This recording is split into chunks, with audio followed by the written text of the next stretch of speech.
Good evening to all. ഇന്നത്തെ ക്ലാസ്സിൽ നമ്മൾ പറയാൻ പോകുന്നത് നേച്ചർ ഓഫ് ദ ലിംഗ്വിസ്റ്റിക് സൈനിലെ സെക്കൻഡ് പ്രിൻസിപ്പിൾ ആയ the linear nature of linguistic sign ആണ് ആദ്യം പറയുന്നത്. അതിനുശേഷം സ്റ്റഡി ഓഫ് പോയട്രി, മാത്യു ആർണോൾഡിന്റെ സ്റ്റഡി ഓഫ് പോയട്രിയുടെ ബാക്കി ഭാഗമാണ് പറയാൻ പോകുന്നത്. ഓക്കെ, അപ്പൊ ഇന്നത്തെ ക്ലാസ്സിൽ ആദ്യം നമുക്ക് ചോദിക്കാനുള്ളത് എന്താണ് nature of the linguistic sign. അതിലുള്ള സെക്കൻഡ് പ്രിൻസിപ്പിൾ ആയിട്ടുള്ള linear nature of linguistic sign എന്നുള്ള ഒരു സംഭവം കഴിഞ്ഞ ക്ലാസ്സിൽ പറഞ്ഞിരുന്നു. അത് എന്താണെന്ന് ജസ്റ്റ് ഒന്ന് പറഞ്ഞുതരാം, അതിന് ശേഷം നമുക്ക് കാണാം.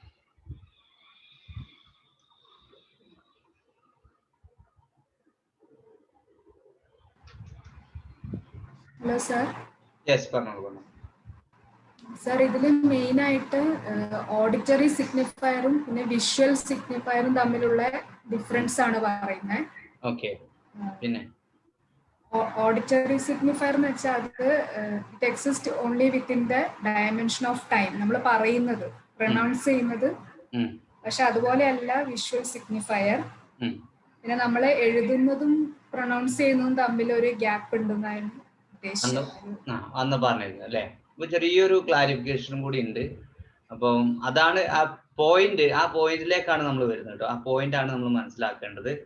എന്താണ് നമ്മുടെ linear character of linguistic sign എന്നുള്ളത്. ആ പോയിന്റ് ഡയറക്റ്റ് ആയിട്ട് ഞാൻ ആദ്യം തന്നെ പറയാണ്.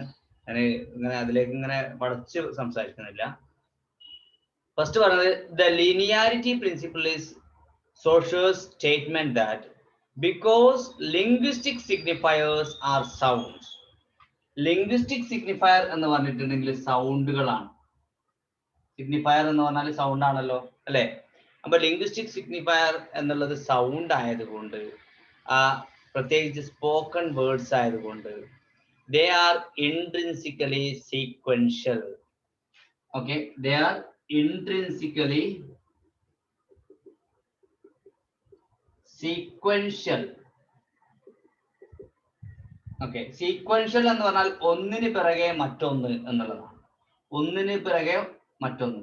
അത് തന്നെയാണ് എന്ത് ലീനിയർ എന്ന് പറഞ്ഞാൽ. ലീനിയർ എന്ന് പറഞ്ഞാലും അതന്നെ, ലൈനായിട്ട് അല്ലെ, ഒന്നിന് പിറകെ മറ്റൊന്ന്. അതാണ് sequential. So they cannot be perceived simultaneously. ഒരൊറ്റയടിക്ക് നമുക്ക് അതിനെ ഗ്രഹിക്കാൻ സാധിക്കില്ല. ഏതിനെ? നമ്മൾ എന്താണ് സ്പോക്കൺ വേർഡ്സിനെ ഒറ്റയടിക്ക് നമുക്ക് ഗ്രഹിക്കാൻ കഴിയില്ല. So the way the visual science ആണ്. നമ്മൾ വിഷ്വൽ സയൻസ് കാണുന്നത് പോലെ, കണ്ട് മനസ്സിലാക്കുന്നത് പോലെ പെട്ടെന്ന് എന്താണ് ഒരു വസ്തുവിനെ കേട്ട് മനസ്സിലാക്കാൻ പ്രയാസമുണ്ട്. They must be perceived one after the other. Okay, ഉദാഹരണമായിട്ട് ഞാൻ പറയാം. ഒരു ആപ്പിളിന്റെ ഫോട്ടോ കാണിച്ചു. ആ ഫോട്ടോ കാണിച്ചിട്ടുണ്ടെങ്കിൽ നിങ്ങൾക്ക് പെട്ടെന്ന് മനസ്സിലാവും ഇത് ആപ്പിൾ ആണ്. ഓക്കെ, ക്ലിയർ അല്ലേ? ആപ്പിൾ ആണ് എന്നുള്ളത് ഫോട്ടോ കാണിച്ചു, അത് വിഷ്വൽ സിഗ്നിഫയർ ആണ്. അത് വിഷ്വൽ സിഗ്നിഫയർ ആണ് ആപ്പിൾ എന്നുള്ളത്. എന്നാൽ ആ ആപ്പിളിന്റെ ഫോട്ടോ കാണിക്കാതെ നിങ്ങളോട് പറയാണ് ഇത് റൗണ്ടിലുള്ള ഇതാണ്, ആദ്യം ഫ്രൂട്ടാണ്. ഫ്രൂട്ടാണ് എന്നുള്ള പറയുന്ന സമയത്ത് ഒരുപാട് ഫ്രൂട്ട്സ് നിങ്ങളുടെ മനസ്സിലേക്ക് വരുന്നു. ഓക്കെ, പിന്നീട് ഫ്രൂട്ട് എന്നതിന് ശേഷം നിങ്ങൾ റൗണ്ട് ആണെന്ന് പറയും. അപ്പോൾ തക്കാളി ഒരു ഫ്രൂട്ട്, തക്കാളി വെജിറ്റബിൾ ആണ്. അതുപോലെ തന്നെ പിന്നെ ആപ്പിൾ എന്ന് പറയുന്ന സമയത്ത് പിന്നെ വേറെന്താണ് റൗണ്ട് ആയിട്ടുള്ളത് ഫ്രൂട്ട്സിൽ? ഇപ്പോ ബെറി അല്ലേ, ബ്ലാക്ക് ബെറി. അതുപോലെ തന്നെ പിന്നെ എന്താണ് ചെറീസ്, ഇതൊക്കെ ഫ്രൂട്ട് ഐറ്റംസ് അല്ലേ. അതുപോലെ ഓറഞ്ച്, ഇതൊക്കെ റൗണ്ട് ഷേപ്പാണ്. അപ്പൊ ഈ സാധനങ്ങളൊക്കെ നമ്മുടെ മനസ്സിലേക്ക് വരും. ഓക്കെ, എന്നിട്ട് പിന്നെ നിങ്ങളോട് പറയാണ് അതിന്റെ പുറം ഭാഗം ചുവപ്പാണെന്ന് പറയുന്നത്. ഓക്കെ, അപ്പൊ ആ സംഭവങ്ങൾ നിങ്ങളുടെ മനസ്സിലേക്ക് വരും. ഉൾഭാഗം എന്താണ് വെളുപ്പാണെന്ന് പറയും. അപ്പൊ അങ്ങനെ ഓരോന്ന് പറയുന്ന സമയത്തും ഒരുപാട് ഇമേജസ് ആണ് നിങ്ങളുടെ മനസ്സിലേക്ക് വരുന്നത്. ഒറ്റ അടിക്ക് നിങ്ങൾക്ക് അത് ഗ്രഹിക്കാൻ കഴിയില്ല. ഇതാണ് the linearity principle in social statement. Okay, the linear nature of the signifier എന്നതുകൊണ്ട് ഉദ്ദേശിക്കുന്നത്. ക്ലിയർ ആയോ? ഹലോ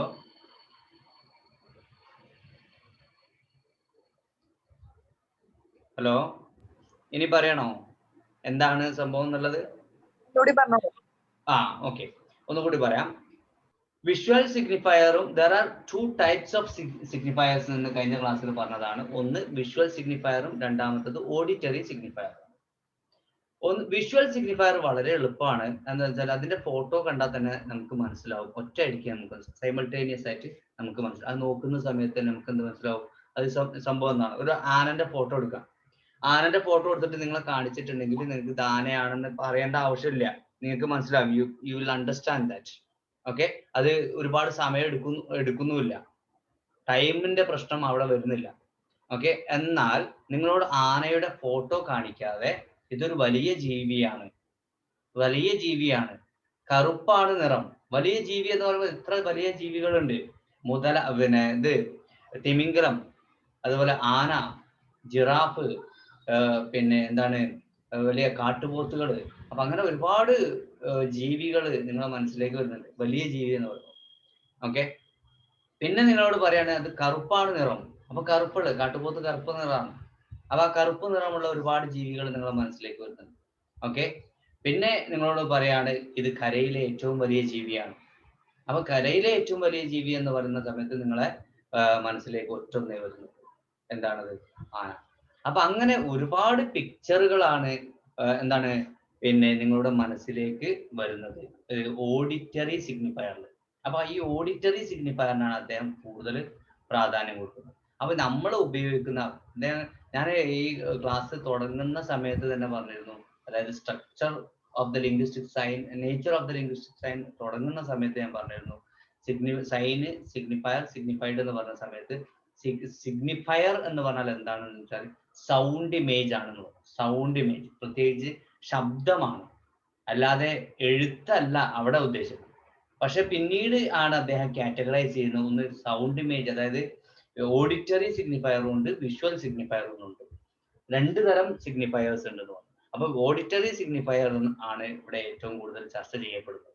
അതാണ് നമ്മൾ ഉപയോഗിച്ചുകൊണ്ടിരുന്നത്. ഞാനിപ്പോൾ സംസാരിച്ചുകൊണ്ടിരിക്കുന്നത് ഓഡിറ്ററി സിഗ്നിഫയേഴ്സ് ആണ്.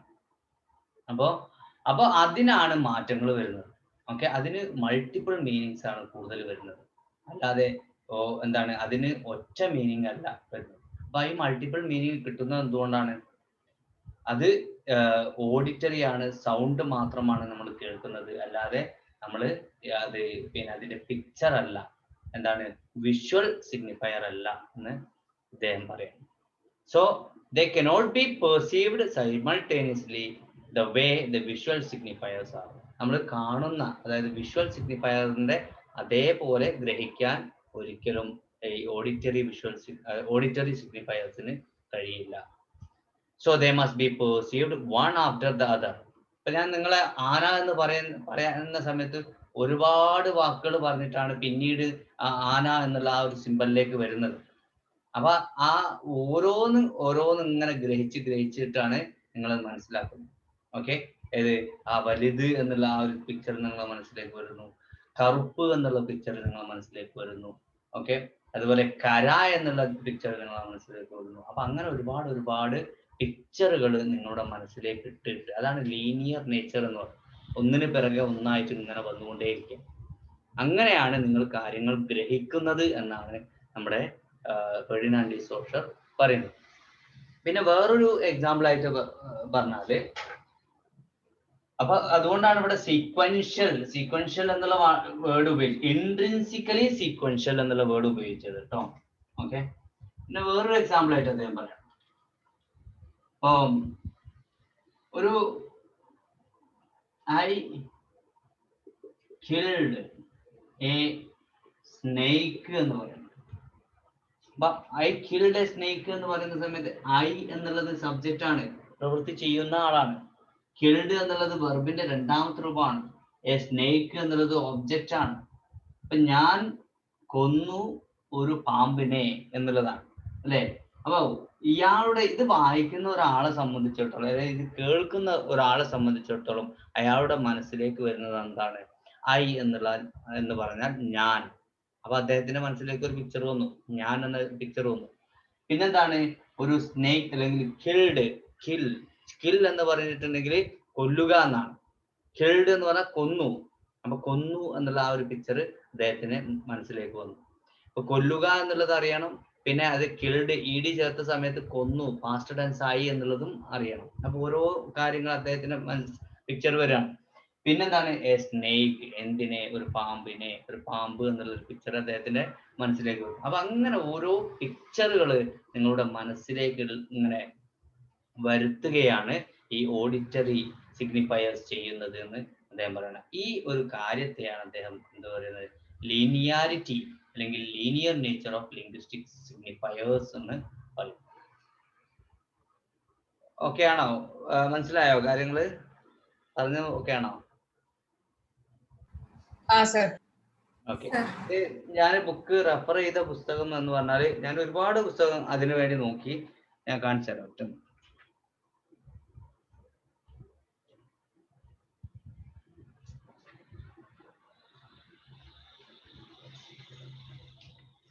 ഈ ഡോക്ടർ ശരത് രജിംബൈൽ എന്ന് പറയുന്ന ഒരു writer. Okay, contemporary literary criticism എന്ന് പറയുന്ന ഒരു പുസ്തകം.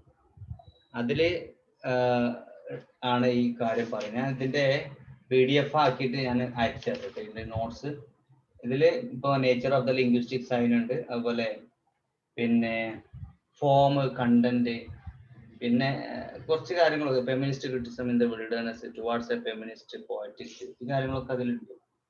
Okay, death of the author, അങ്ങനെ കുറച്ച് വർക്കുകളൊക്കെ ഇതിൽ കൊടുത്തിട്ടുണ്ട് കേട്ടോ.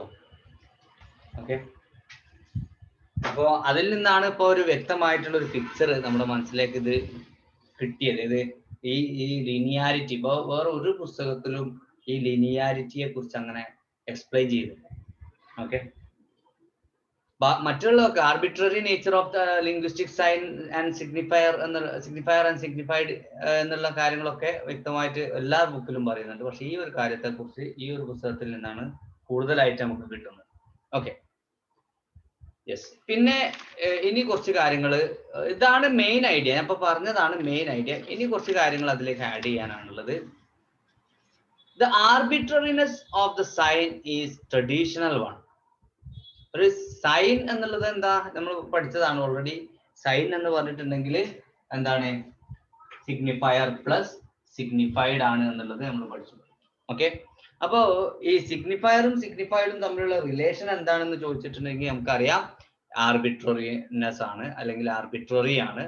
അപ്പൊ അതുകൊണ്ട് തന്നെ ഈ ഒരു ആർബിട്രറിനെസ് അല്ലെങ്കിൽ സിഗ്നിഫയറും സിഗ്നിഫൈഡും തമ്മിലുള്ള ബന്ധം എന്ന് പറയുന്നത് it is not direct relationship, അല്ലെങ്കിൽ ഇറ്റ് ഈസ് ആർബിട്രറി എന്നുള്ള കാര്യം അത് പരമ്പരാഗതമായിട്ട് നമ്മൾ പോരുന്ന സംഭവമാണ്.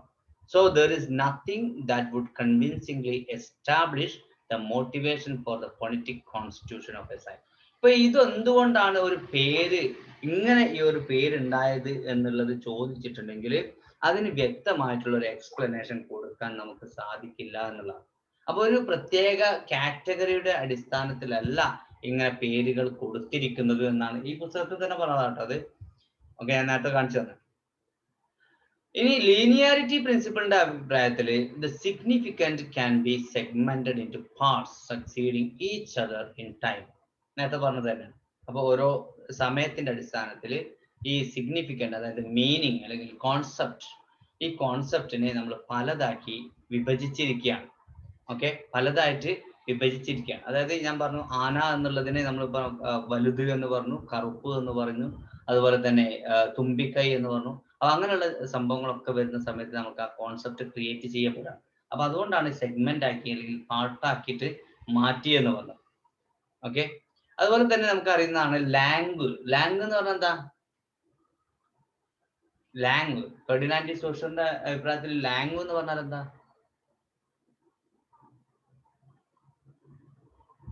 The universal system of language ആണ് എന്ത് ലാംഗ്വേജ് എന്ന് പറഞ്ഞാൽ. പരോൾ എന്ന് പറഞ്ഞാൽ ഇൻഡിവിജ്വൽ അട്ടറൻസ് ആണ്. ഓക്കെ, ലാംഗ്വേജ് എന്ന് പറഞ്ഞാൽ the universal system of language, language തന്നെയാണ്. ഓക്കെ, അത് എന്താണ് യൂണിവേഴ്സൽ ആണ്. എന്നാൽ പരോൾ എന്ന് പറഞ്ഞാൽ ഇൻഡിവിജ്വൽ അട്ടറൻസ് ആണ്, ഓരോ വ്യക്തികൾ ഉച്ചരിക്കുന്നത്, അതിന്റെ എന്താണ് ഇൻഡിവിജ്വൽ ക്വാളിറ്റി ആണ് എന്ത് പരോൾ എന്ന് പറയുന്നത്. അപ്പോൾ lang can be distinguished from other sub systems on the basis of its linear character. അപ്പൊ ഇതിന്റെ ലീനിയർ ക്യാരക്ടറിന്റെ അടിസ്ഥാനത്തിൽ നമുക്ക് ഈ ലാംഗ്വേജിനെ എന്ത് ചെയ്യാം, സബ് സിസ്റ്റംസ് ആക്കി ഷോർട്ട് ആക്കിയിട്ട് നമ്മൾ സെപ്പറേറ്റ് ചെയ്യാൻ പറ്റുന്നതാണ്. So he established linguist on scientific ground. അപ്പോൾ ശാസ്ത്രീയമായ രീതിയിലാണ് ഈ ഭാഷാ പഠനത്തെ അദ്ദേഹം വിശകലനം ചെയ്യുന്നത്. ആര്? നമ്മുടെ Ferdinand de Saussure. So he felt that individuals differed in speech acts which presented a baffling confusion of variations. അതുപോലെ തന്നെ നമ്മുടെ ഇൻഡിവിജ്വൽസ്, വ്യക്തികള് അവരുടെ സംസാരത്തിൽ ഭയങ്കര വ്യത്യാസം പുലർത്തിയിരുന്നു. ഓക്കെ, അപ്പൊ അവിടെ വേരിയേഷൻ ഇടയാക്കി ഒരു വ്യക്തിയുടെ സംസാരം മറ്റൊരു വ്യക്തിയിൽ നിന്ന് വ്യത്യാസമുണ്ട്. ഒരു രാജ്യത്തിന്റെ ജനങ്ങളുടെ സംസാരം എന്ന് പറയുന്നത് മറ്റൊരു രാജ്യത്തിന്റെ ജനങ്ങളുടെ സംസാരവും തമ്മിൽ വളരെ വലിയ വ്യത്യാസമുണ്ട്. So it was not possible for a linguist to study parole. അപ്പൊ അതുകൊണ്ട് തന്നെ പരോൾ എന്ന് പറഞ്ഞാൽ ഞാൻ പറഞ്ഞു ഇൻഡിവിജ്വൽ അട്ടറൻസ് ആണ്. അപ്പൊ ഒരു ഇൻഡിവിജ്വൽ അട്ടറൻസിനെ കുറിച്ച് പഠിക്കാൻ വളരെ പ്രയാസകരമാണ് ഒരു ലിംഗ്വിസ്റ്റിനെ സംബന്ധിച്ചിടത്തോളം. ഒരു ഭാഷാ പണ്ഡിതനെ സംബന്ധിച്ചിടത്തോളം ഓരോ വ്യക്തിയുടെയും ഉച്ചാരണത്തെയും ഓരോ വ്യക്തിയുടെയും ഭാഷയെയും കുറിച്ച് പഠിക്കുക എന്ന് പറയുന്നത് വളരെ ബുദ്ധിമുട്ടുള്ള കാര്യമാണ്. അപ്പൊ അതുകൊണ്ട് തന്നെ the concept of language was formulated. അപ്പൊ അങ്ങനെയാണ് യൂണിവേഴ്സൽ ലാംഗ്വേജ് എന്ന് പറയുന്ന ലാംഗ് എന്ന് പറയുന്ന ആ സംഭവം ഉണ്ടാക്കിയത്. അപ്പൊ പരോൾ പഠിക്കാൻ ബുദ്ധിമുട്ടാണ്, ലാംഗ് പഠിക്കാൻ അത്ര പ്രയാസമില്ല. കാരണം യൂണിവേഴ്സൽ ടോക്ക്, ഇപ്പൊ ഇന്ത്യൻ ഭാഷ അപ്പൊ ഒരു ലാംഗ് ആണ്. കേരളത്തിന്റെ മലയാളം അത് ലാംഗ് ആണ്. എന്നാൽ നമ്മുടെ ഏതെങ്കിലും ഏരിയയിലുള്ള ഭാഷ എന്ന് പറയുന്നത് എന്താണ്? പരോളാണ്. അത് ഇൻഡിവിജ്വൽ അട്ടറൻസ് ആണ്. അപ്പൊ ഈ ഇൻഡിവിജ്വൽ അട്ടറൻസ് നോക്കുകയാണെങ്കിൽ ഒരുപാടുണ്ടാവും, അതൊന്നും നമുക്ക് പഠിച്ചാൽ തീരൂല. അപ്പൊ അതുകൊണ്ട് തന്നെ അതിനെ കോൺസെൻട്രേറ്റ് ചെയ്യാതെ അവർ ലാംഗ്വേജിനാണ് കൂടുതൽ പ്രാധാന്യം കൊടുത്തത്. Okay, because as an underlying system of A given point of time.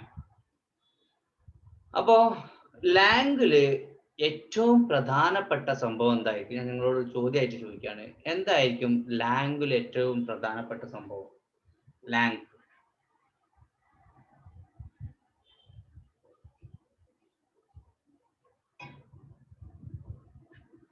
എന്താണ്? സൈൻ ആണോ, സിഗ്നിഫയർ ആണോ, സിഗ്നിഫൈഡ് ആണോ ലാംഗ്വേജിൽ ഏറ്റവും പ്രാധാന്യമുള്ളത്?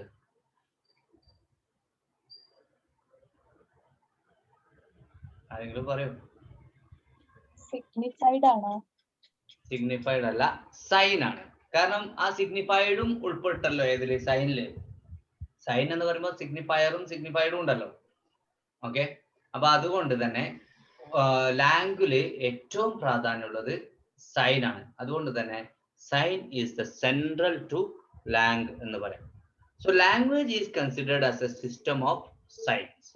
ഇപ്പൊ ഭാഷയെ തന്നെ അവര് കണക്കാക്കുന്നത് എന്താണ്? It's a system of signs. സയൻസിന്റെ സിസ്റ്റം ആയിട്ടാണ് അവർ കണക്കാക്കുന്നത്. So each sign is made up of a signifier and signified. അപ്പൊ ഓരോ സൈനും, ലാംഗ്വേജ് എന്ന് പറഞ്ഞാൽ it's a system of sign എന്ന് പറഞ്ഞു.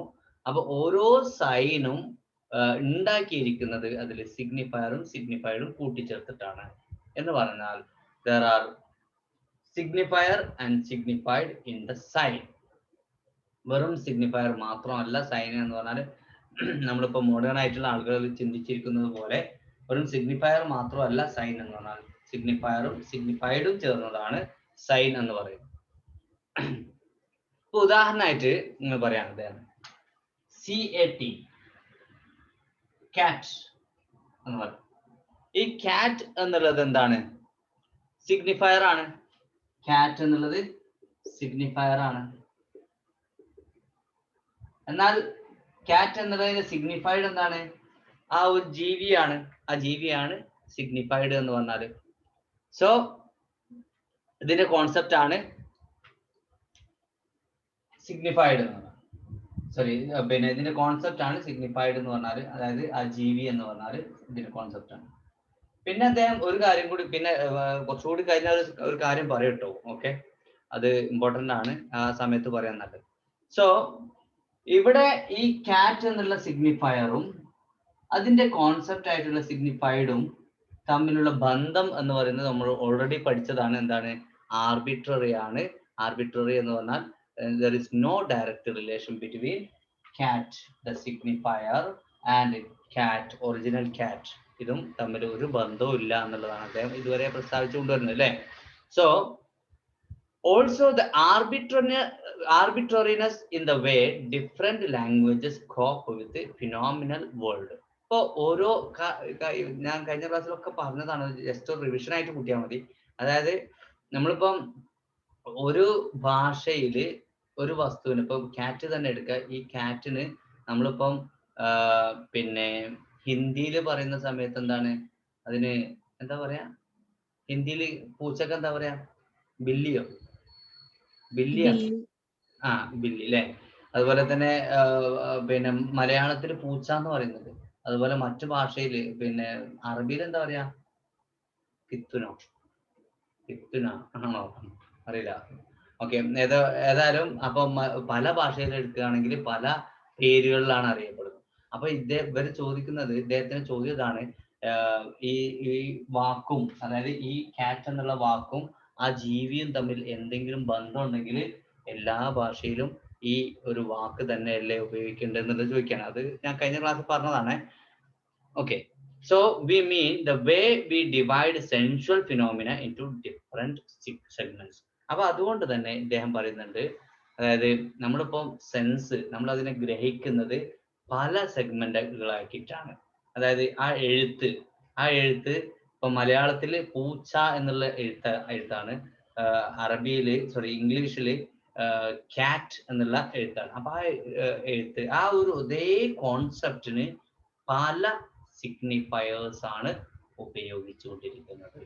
അതുകൊണ്ടാണ് അതിനെ ആർബിട്രറി എന്ന് പറയുന്നത്. ഒരേ കോൺസെപ്റ്റ്. എന്താണ്? ഹലോ, ഇവിടേക്കാ? യെസ്,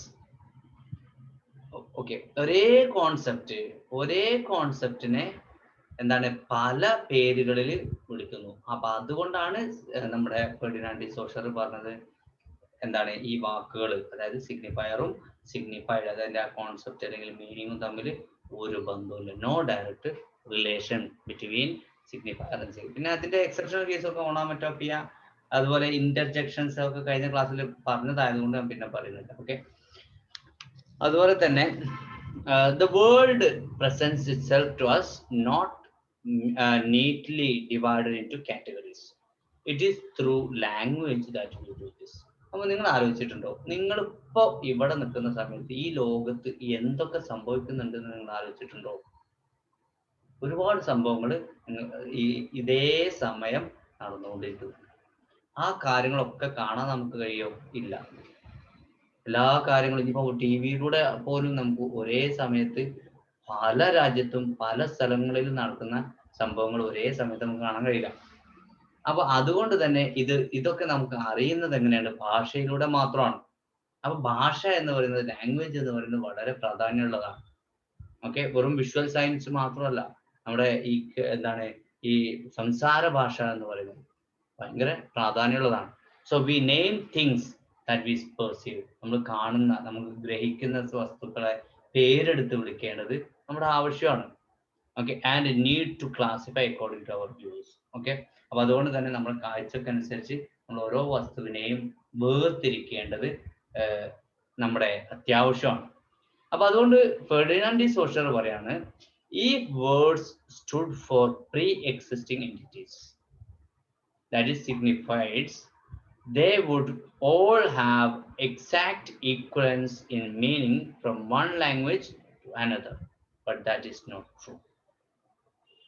Okay, അപ്പൊ അവിടെ ആണ് ഇദ്ദേഹം പറയുന്നത്, അതായത് നമ്മുടെ ആശയങ്ങൾക്ക് മുമ്പാണ് പിന്നെ ഈ വാക്കുകൾ ഉണ്ടായത് എന്നുള്ളത്. ആശയങ്ങൾ എന്ന് പറഞ്ഞാൽ ഒരു വസ്തു ആ വസ്തു ഉണ്ടാവുന്നതിന് മുമ്പ്, ഇവിടെ ചോദ്യം ഇതാണ്, ഞാൻ നേരത്തെ പറഞ്ഞ വാക്ക് തന്നെ എടുക്കാം, പൂച്ച എന്നുള്ളത്. പൂച്ച ആണോ ആദ്യം ഉണ്ടായത്, അതോ അതിന്റെ പേരായ പൂച്ചയാണോ ആദ്യം ഉണ്ടായത്? പൂച്ച എന്നുള്ള ജീവിയാണോ ആദ്യം ഉണ്ടായത്, അതോ പൂച്ച എന്നുള്ള പേരാണോ ആദ്യം ഉണ്ടായത്? അവിടെയാണ് ചോദ്യം. ഓക്കെ, പുഴ എന്ന് പറയുന്ന ആ വസ്തുവാണോ ആദ്യം ഉണ്ടായത്, അതോ അതിന്റെ പേരാണോ ആദ്യം ഉണ്ടായത്? അതാണ് ഇദ്ദേഹം ചർച്ചക്ക് ഇടുന്നത്. അതാണ് ഇദ്ദേഹം പറഞ്ഞത്. If words stood four pre existing entities, മുമ്പുണ്ടായിരുന്ന വസ്തുക്കളുടെ പേരാണ് ഈ വാക്കുകൾ എങ്കിൽ, they would all have exact equivalence in meaning from one language to another. അപ്പൊ അങ്ങനെയാണ് വസ്തുക്കളാണ് ആദ്യം വന്നത്, പിന്നീട് ആണ് അതിന്റെ പേരുകൾ വന്നത് എങ്കിൽ ആ പേരുകൾ ഓരോ ഭാഷയിൽ നിന്നും മറ്റു ഭാഷയിലേക്ക് എത്തുന്ന സമയത്ത് വ്യത്യസ്തമായിരിക്കും. Okay, but that is not true. അതെ, ആ ഒരു കാര്യം കൂടി അതിൽ പറയുന്നുണ്ട്. പക്ഷെ അത് ശരിയായിക്കൊള്ളുന്നില്ല. അദ്ദേഹത്തിന്റെ അഭിപ്രായത്തിലാണ് പറഞ്ഞത്, ഫെർഡിനാൻഡ് ഡി സോഷന്റെ അഭിപ്രായത്തിലാണ് പറഞ്ഞത്. എന്ത്, ഒരു വസ്തു ആദ്യം ഉണ്ടായി എന്നിരിക്കെ അതിന്റെ പേരുകൾ നമ്മൾ നോക്കുകയാണെങ്കിൽ ഓരോ ഭാഷയിൽ നിന്നും മറ്റൊരു ഭാഷയിലേക്ക് എത്തുന്ന സമയത്ത് അതിന്റെ പേരുകൾ വിഭിന്നമായിരിക്കും, പേരുകൾ വ്യത്യസ്തമായിരിക്കും എന്നാണ് അദ്ദേഹം പറഞ്ഞത്. അതുകൊണ്ടാണ് അദ്ദേഹം ആർബിട്രറി എന്നുള്ള ആ വേർഡ് അദ്ദേഹം അവിടെ ഉപയോഗിച്ചത്. സോ അതാണ് അദ്ദേഹം പറഞ്ഞത്. He says signs have meaning and posited the principle that each sign has meaning only by virtue of its difference from other. ഇനിയാണ് അദ്ദേഹത്തിന്റെ ഭയങ്കരമായിട്ടുള്ള ഒരു ഫിലോസഫിയാണ്. പേരുകൾ എന്ന് പറഞ്ഞിട്ടുണ്ടെങ്കിൽ അതിന്റെ വൈരുദ്ധ്യമാണ് അതിന്റെ അർത്ഥം കിട്ടുന്നത്. ഒരു വസ്തുവിന് അതിന്റെ മീനിങ് കൊടുക്കുന്നത് അതിന്റെ വൈരുദ്ധ്യമാണ്. കഴിഞ്ഞ ക്ലാസ്സിൽ പറഞ്ഞതാണ്. The signs have meaning and posited the principle that each sign has meaning only by virtue of its difference from others in the system. അത് മറ്റുള്ളവയിൽ നിന്ന് വ്യത്യസ്തമാവുന്ന സമയത്താണ് അതിന് പേരുകൾ കിട്ടുന്നത്. ഞാൻ നേരത്തെ പറഞ്ഞു, ഇത് പെന്നാണ് എന്ന് പറയാൻ കാരണം എന്താ, ഇത് പെൻസിൽ അല്ല. ബുക്കാണെന്ന് പറയാൻ കാരണം എന്താണ്, ഇത് പിന്നെ പേപ്പർ അല്ല. ഓക്കെ, ബോർഡാണെന്ന് പറയാൻ കാരണം ഇത് മാർക്കർ അല്ല. അപ്പൊ അങ്ങനെ ഓരോ പേരുകളും എടുത്തിട്ട്, അത് ഡോഗ് ആണെന്ന് പറയാൻ കാരണം എന്താ, അത് ക്യാറ്റ് അല്ല. അപ്പൊ അങ്ങനെ വൈരുദ്ധ്യങ്ങളാണ് എന്ത്, ഈ പേരുകൾ കൊടുക്കുന്നത് എന്നുള്ളതാണ് അദ്ദേഹത്തിന്റെ വാദം. ഇതാരുടെ വാദമാണ്? ഫെർഡിനാൻഡ് ഡി സോഷറിന്റെ വാദമാണ്.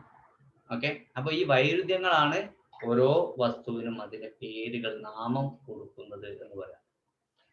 So linguistics units exist in mutually കോൺട്രാസ്റ്റീവ് relation. ഞാൻ നേരത്തെ വൈരുദ്ധ്യങ്ങൾ എന്ന് പറയുന്നത് അതിന് അദ്ദേഹം ഉപയോഗിച്ച ടേം ആണ് കോൺട്രാസ്റ്റീവ് റിലേഷൻ. ഓപ്പോസിറ്റ് അല്ലേ? അതായത് ഓപ്പോസിറ്റ് ആണ് ഓരോ വാക്കിനും അതിന്റെ മീനിങ് കൊടുക്കുന്നത്.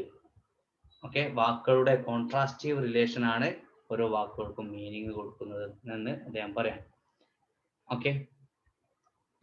ഓക്കെ, ഇനി നോക്കൂ, അദ്ദേഹം ഉദാഹരണമായിട്ട് പറയുന്നുണ്ട്. ഇതിന് ഉദാഹരണമായിട്ട് അദ്ദേഹം പറയുന്നത് നോക്കൂ, ക്യാറ്റ് എന്നുള്ളതിന് വാക്ക്, ക്യാറ്റ് എന്നുള്ളതിന് ആ ക്യാറ്റ് എന്നുള്ള മീനിങ് കിട്ടുന്ന എന്തുകൊണ്ടാണ്? ഇത് ക്യാറ്റ് എന്നുള്ളത് ഓക്കെ ക്യാപ്പ് എന്നുള്ളതല്ല, അല്ലെങ്കിൽ അതൊരു ഹാഡ് എന്നുള്ളതല്ല, അല്ലെങ്കിൽ അത് ബാറ്റ് എന്നുള്ളതല്ല. ഓക്കെ, അപ്പൊ അതുകൊണ്ടാണ് ഇത് ക്യാറ്റ് ആവുന്നത്. ഇത് ക്യാപ്പ് അല്ല, ക്യാഡ് അല്ല, ബാറ്റ് അല്ല. അതുകൊണ്ടാണ് ഈ ക്യാറ്റ് എന്നുള്ളത് ക്യാറ്റ് ആവുന്നത് എന്നാണ് അദ്ദേഹം പറയുന്നത്. അദ്ദേഹം ഉദാഹരണമായിട്ട് പറഞ്ഞതാ. ഓക്കെ, അത് ക്യാറ്റ് എന്നുള്ളതിന് പേര് കിട്ടുന്നത് എങ്ങനെയാണ്?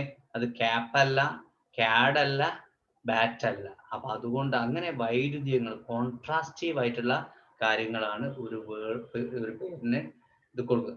പുരുഷൻ എങ്ങനെ പുരുഷനാവുന്നു അദ്ദേഹത്തോട് ചോദിച്ചാൽ എന്താ പറയാ? അത് സ്ത്രീ അല്ല. പുരുഷൻ സ്ത്രീ അല്ലാത്തത് കൊണ്ടാണ് ഒരു പുരുഷൻ പുരുഷനാകുന്നതെന്ന് അദ്ദേഹം പറയാണ്. ഓക്കെ, മനുഷ്യൻ എങ്ങനെ മനുഷ്യനാവുന്നത്? അത് കുരങ്ങനല്ല. അതുകൊണ്ട് ഓക്കെ, അപ്പോ സമുദ്രം എങ്ങനെ സമുദ്രമാവുന്നു? അത് പുഴയല്ല, നദിയല്ല. അപ്പൊ അങ്ങനെ വൈരുദ്ധ്യങ്ങളാണ് ഓരോന്നിനും പേര് നൽകുന്നത് എന്ന് നമ്മുടെ ഫെർഡിനാൻഡ് ഡി സോഷർ പറയാണ്. അദ്ദേഹം മറ്റൊരു കാര്യം പറയാം, in language there are only differences without any positive terms. ഭാഷയിൽ ഡിഫറൻസ് മാത്രമേ ഉള്ളൂ, പോസിറ്റീവ് ടേംസ് ഇല്ലാത്ത, എന്താണ് പോസിറ്റീവ് ടേംസ് ഇല്ലാത്ത ഡിഫറൻസ് മാത്രമാണ് ഈ ഭാഷയിലുള്ളത്. That is fixed immutable entities. There is no fixed എന്താണ് മീനിങ്. ഓൺലി എന്താണ് ഡിഫറൻസ് മാത്രമേ ഉള്ളൂ, അല്ലാതെ അതിന് ഫിക്സ്ഡ് മീനിങ് ഇല്ല. ഓക്കെ, അതായത് മറ്റൊരു കാര്യം കൂടി അതിൽ കൂടിച്ചേർക്കണം. വെൽഷ് ലാംഗ്വേജ് നമുക്കറിയാം, വെയിൽസിലെ ഭാഷയാണ് വെൽഷ് എന്ന് പറയുന്നത്. ഇപ്പം ഗ്രേറ്റ് ബ്രിട്ടനിൽ 4 രാജ്യങ്ങളാണ് അതിൽ വരുന്നത്. ഒന്ന് ഇംഗ്ലണ്ട്, സ്കോട്ട്ലാൻഡ്, അയർലാൻഡ്, വെയിൽസ്. ഈ 4 രാജ്യങ്ങളും കൂടി കൂടിയാൽ നമ്മുടെ ഗ്രേറ്റ് ബ്രിട്ടൻ ആകുന്നത്. അതിൽ വെയിൽസിലെ ഭാഷയാണ് വെൽഷ് ഭാഷ എന്ന് പറയുന്നത്, അല്ലെ?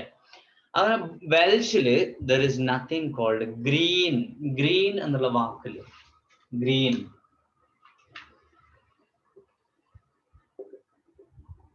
Okay, green colour. അപ്പൊ അങ്ങനെ ഗ്രീൻ കളർ എന്നുള്ള ഒരു ടേം ഏതിലില്ല? വെൽഷ് ഭാഷയിലില്ല എന്നാണ് പറയുന്നത്. വെൽഷ് ഭാഷയിലില്ല. ബട്ട് അതിന് പകരമായിട്ട് അവിടെ ഉപയോഗിക്കുന്ന വാക്കുകൾ നോക്കൂ. ഗ്വർഡ്,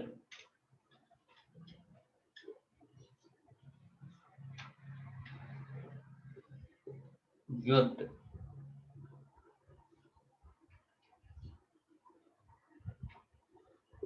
അതുപോലെ cured, glass, glass, okay, yes. ഇങ്ങനെയുള്ള വാക്കുകളാണ് എവിടെ ഉപയോഗിക്കുന്നത്? വെൽഷ് ഭാഷയിൽ ഉപയോഗിക്കുന്നത്. അപ്പൊ ഗ്രീൻ എന്നുള്ള വാക്ക്, പച്ച എന്നുള്ള നിറല്ലേ, അതിനെ സൂചിപ്പിക്കാൻ വേണ്ടിയിട്ട് ഗ്രീൻ എന്നുള്ള വാക്കേ ഏതിലില്ല? വെൽഷ് ഭാഷയിലില്ല, അതായത് ഇംഗ്ലീഷിലുള്ളത് പോലെ. പക്ഷെ എന്താ ഉള്ളത്? ഗ്വർഡ് അല്ലെങ്കിൽ ഗ്ലാസ്. അതിന്റെ അർത്ഥം എന്താണ്? Which suggest value and merge green with blue. Green with blue, രണ്ടും കൂടി കലർന്ന ഒരു കളർ എന്നുള്ളതാണ് ഈ വെൽഷ് ഭാഷയിൽ ഗിർഡ് അല്ലെങ്കിൽ ഗ്ലാസ് എന്ന് പറഞ്ഞാൽ. വെറും ഗ്രീനെ മാത്രം സൂചിപ്പിക്കുന്ന വാക്കുകളില്ല എന്നാണ് അദ്ദേഹം പറയുന്നത്. ഓക്കെ, അപ്പോൾ ഓരോ ഭാഷ എടുക്കുകയാണെങ്കിലും ഒരു ഭാഷയിൽ നിന്ന് മറ്റൊരു ഭാഷയിൽ നിന്ന് വിഭിന്നമായിരിക്കുമെന്നാണ് അദ്ദേഹം പറയുന്നത്. So they exist in their respective linguistic system by virtue of what they do not indicate. അത് എന്ത് സൂചിപ്പിക്കുന്നില്ല എന്നുള്ളതിനനുസരിച്ചാണ് അതിന്റെ പേര് കിട്ടുന്നത്. ഒരു ഭാഷയിൽ അത് ഉണ്ടാവുന്നത് ഇത് എന്ത് സൂചിപ്പിക്കുന്നില്ല എന്നുള്ളതിനനുസരിച്ചാണ്. ഞാൻ നേരത്തെ പറഞ്ഞു, ഇത് എന്തല്ല എന്നുള്ളതിനനുസരിച്ചാണ് അതിന്റെ പേര് കിട്ടുക. ഇത് ഷർട്ടാണ്, ഇത് ഷർട്ടാണെന്നല്ല അവർ പറയാം, ഇത് പാൻസ് അല്ല എന്നാണ്. ഇത് പാൻസ് അല്ല, അതുകൊണ്ട് ഇത് ഷർട്ടാണ്. ഷർട്ടാണെന്നാലും പറയില്ല. Okay, yes. So by their difference from other elements in the system, their identity lies in their difference from others. അപ്പൊ അതിന്റെ ഐഡന്റിറ്റി എന്താണ്? ശരിക്ക് ബാക്കിയുള്ളതിൽ നിന്ന് അത് വിഭിന്നമാണ് എന്നുള്ളത് കൊണ്ടാണ് അതിന് ഒരു ഐഡന്റിറ്റി. ഞാൻ നേരത്തെ ഇത് ഗേൾ ആണെന്ന് പറയാൻ കാരണം അത് ബോയ് അല്ല എന്നുള്ളത് കൊണ്ടാണ്. ഓക്കെ, ഇത് ബോയ് അല്ല. ഇപ്പൊ ഒരു ഉദാഹരണമായിട്ട് നമ്മൾ പറയാം. ഞാൻ പിന്നെ ഒരു ഗേൾസിനോട് പുരുഷന്മാരെ വസ്ത്രം ധരിക്കരുത് എന്ന് പറയാം. അപ്പൊ അവിടെ ഗേൾസിനോട് പുരുഷന്മാരെ വസ്ത്രം ധരിക്കരുത് എന്ന് പറയുന്ന സമയത്ത് എന്തിനാണ് അത് പറയുന്നത്? അറിയോ? എന്തിനാന്നറിയോ? അത് പുരുഷന്മാരെ പോലെ തോന്നാതിരിക്കാൻ. നമ്മളിപ്പോ മോറലായിട്ട് പറയല്ല കേട്ടോ, ഞാനൊരു ജസ്റ്റ് എക്സാമ്പിൾ മാത്രം പറയണേ. അപ്പോ പുരുഷന്മാരെ പോലെ തോന്നാതിരിക്കാൻ എന്ന് പറയാം. എന്താ പുരുഷന്മാരെ പോലെ തോന്നിയാൽ അത് ഗേൾ ആവൂല, അതാണ് അതില്. അപ്പൊ നമ്മൾ കാണുന്ന സമയത്ത് ഗേൾ എന്നുള്ള ആ ഒരു സങ്കല്പം ഉണ്ടല്ലോ, ആ സങ്കല്പം ഫെർഡിനാൻഡ് സോഷ്യറിന്റെ അഭിപ്രായത്തിൽ എന്താണ്, ആ ഒരു സങ്കല്പം കിട്ടണമെങ്കിൽ അത് ബോയ് ആവരുത്. അല്ലെങ്കിൽ ബോയ്സ് ഗേൾസിന്റെ ഡ്രസ്സ് ധരിക്കരുത് എന്ന് പറയാം. ബോയ്സ് ഗേൾസിന്റെ ഡ്രസ്സ് ധരിക്കരുത് എന്ന് പറയാം. എന്തിനാ ധരിക്കരുത് എന്ന് പറയുന്നത്? അപ്പോൾ ആ സങ്കല്പം പോയി പോവും. ഇത് ഗേൾ ആവരുത്, ബോയ് എന്ന് പറയുന്നത് ഗേൾ ആവരുത്. അപ്പൊ ആ ഒരു സങ്കല്പം കിട്ടാൻ വേണ്ടിയിട്ടാണ് എന്ത് പറയുന്നത്. അങ്ങനെയുള്ള സങ്കല്പം കിട്ടുന്നത് ഈ വൈരുദ്ധ്യങ്ങളാണ്, അതായത് ഓപ്പോസിറ്റ് ആണ് എന്ന് അദ്ദേഹം പറയും. Okay, yes.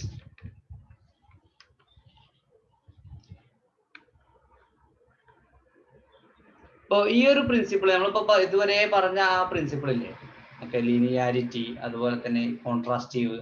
ഈ കോൺട്രാസ്റ്റീവ് എലമെന്റ്സ് നമുക്ക് ഏതിലും കൊണ്ടുവരാന്ന് പറയാം, റിട്ടേൺ വാക്കുകളിലും കൊണ്ടുവരാമെന്ന്, ഈ കോൺട്രാസ്റ്റീവ് എലമെന്റ്സ്. കാരണം ഈ വാക്കുകൾ ഇപ്പൊ പെൻ എന്ന് പറയുന്ന സമയത്ത് നമ്മൾ പെൻ എന്ന് എഴുതുന്നു അല്ലേ. അപ്പൊ പെൻ എന്ന് എഴുതാൻ കാരണം എന്താണെന്ന് വെച്ചിട്ടുണ്ടെങ്കിൽ അത് പെൻസിൽ അല്ല എന്നുള്ളത് കൊണ്ടാണെന്ന്. അത് ചെറിയൊരു വാക്ക് അവിടെ പറഞ്ഞെന്നുള്ളൂ, വേറെ ഇഷ്യൂ ഒന്നുമില്ല. ഓക്കെ, അതായത് ഈ ഒരു കാര്യം റിട്ടേൺ വേർഡ്സിലും കൂടി ആപ്ലിക്കബിൾ ആണ് എന്ന് മാത്രം. ഇത്രയും കാര്യങ്ങളാണ് നമുക്ക് ഇതിൽ പറയാനുള്ളത്. നോട്ട് ചെയ്തല്ലേ ഇതിന്റെ? ഹലോ, ഓക്കെ, എഴുതിച്ചോളൂ. എന്തെങ്കിലും സംശയങ്ങളുണ്ട്? നിന്ന് ഈ ഇതിന്റെ ലാസ്റ്റ് ക്ലാസ് ആണ് ഇത് കഴിഞ്ഞു കേട്ടോ, ഇത് nature of the linguistic science. അപ്പം ഇതും കൂടി എഴുതുന്നതോടുകൂടി അത് കഴിയും. എന്തെങ്കിലും ഡൗട്ട് ഉണ്ടെങ്കിൽ ചോദിക്കാം കേട്ടോ, എഴുതി കഴിഞ്ഞിട്ട് എഴുതി വെച്ചോളൂ.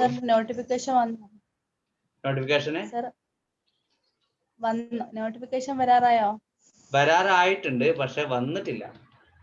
മറ്റേത് കട്ടായിട്ടോ, കഴിഞ്ഞ ലിസ്റ്റ് കട്ടായിനെ.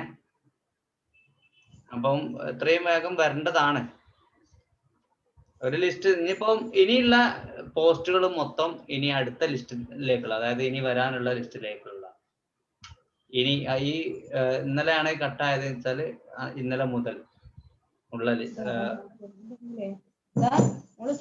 ഇങ്ങനെ ഉണ്ടാകും അനുഭവം. തിരിച്ചങ്ങോട്ട് കൊണ്ടുപോട്. ഓക്കെ, ഒന്ന് എഴുതി വെച്ചോളൂ. നേച്ചർ ഓഫ് ദ ലിംഗ്വിസ്റ്റിക് സയൻസില് ഫെർഡിനാൻഡ് ഡി സോഷറിനാണ്. അതില് ദ ലീനിയാരിറ്റി പ്രിൻസിപ്പിൾ ഹെഡിങ് എഴുതിച്ചു. The linearity principle.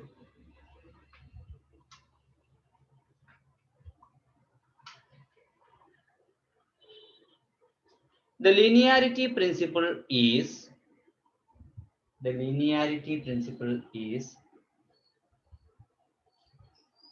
Saussures statement that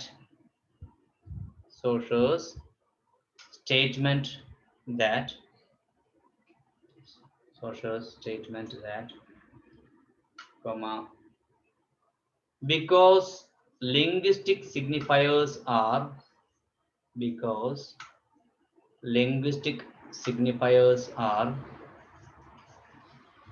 sounds bracket spoken words, comma, they are intrinsically sequential. Intrinsically sequential.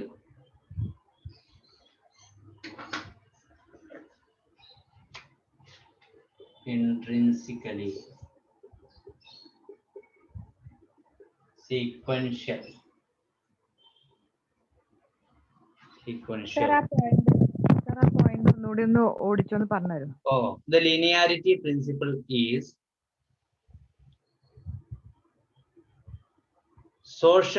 Ferdinand de Saussures statement that, comma, because linguistic signifiers are ഒരു clarification statement that കഴിഞ്ഞിട്ട് comma, okay, because linguistic signifier, okay, because ആണല്ലേ, okay, okay sir. Linguistic signifiers are sounds bracket ഇനി ശരി, okay sir, thank you. Okay. അത് ഇടയിൽ miss ആയതാ, thank you sir. Okay, signifiers are sounds bracket spoken words bracket close ചെയ്യാ, comma, they are intrinsically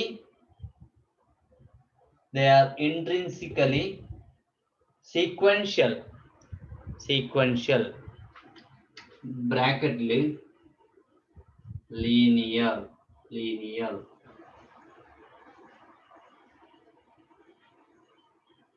full stop. They cannot be perceived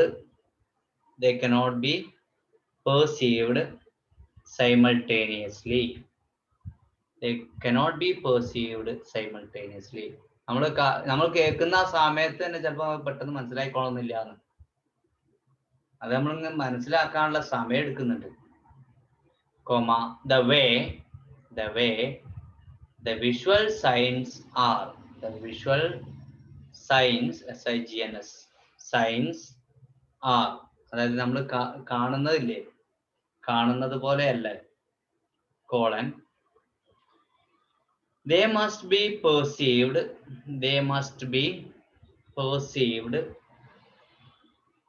one after the other,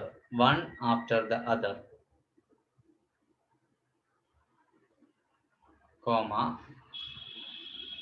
as a sequence in time,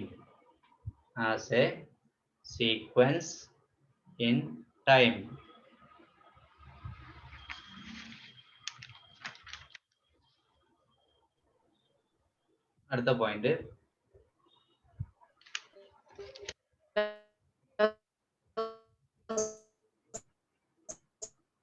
hello,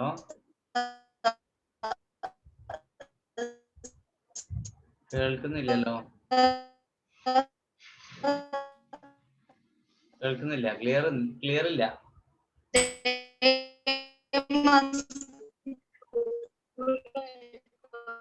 ഏതോ വിട്ടുപോയതാണോ ചോദിക്കുന്നത്? They cannot be perceived simultaneously. They cannot be perceived. They must be perceived Okay. They must be perceived one after the other,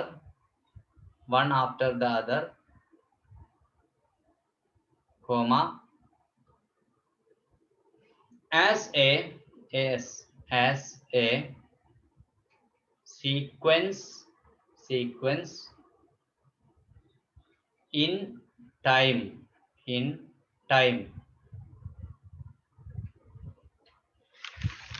Another point, the arbitrariness of the sign is, another point ആണ്, the arbitrariness of the sign is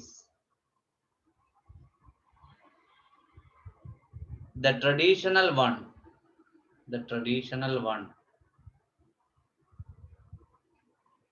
semicolon,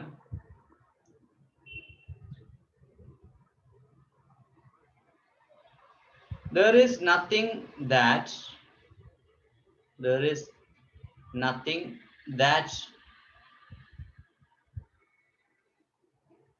would convincingly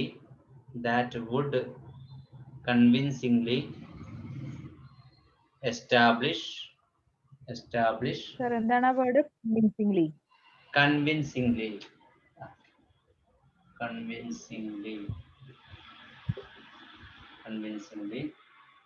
Establish the motivation for the phonetic constitution of a sign.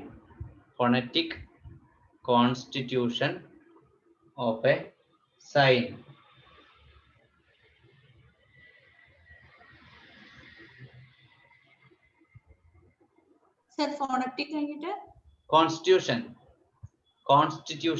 നിർമ്മാണം എന്നുള്ളതാണ്. Constitution of a sign, അതായത് ഒരു എന്തെങ്കിലും ഒരു പേരുണ്ടാക്കുക എന്ന് പറയുന്നത് അതിന് കൃത്യമായിട്ടുള്ള ഒരു റൂളും കാര്യങ്ങളൊന്നും ഇല്ല. ഓക്കെ, അടുത്ത point, according to linearity principle,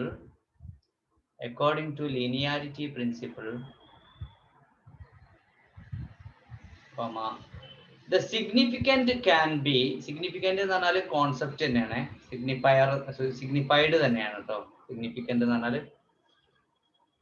according to linearity principle, comma, the significant can be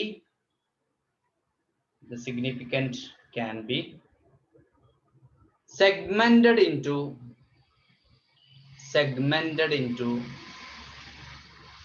parts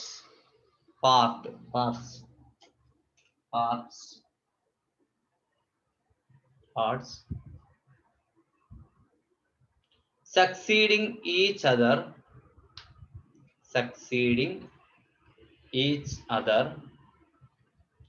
In time. In time.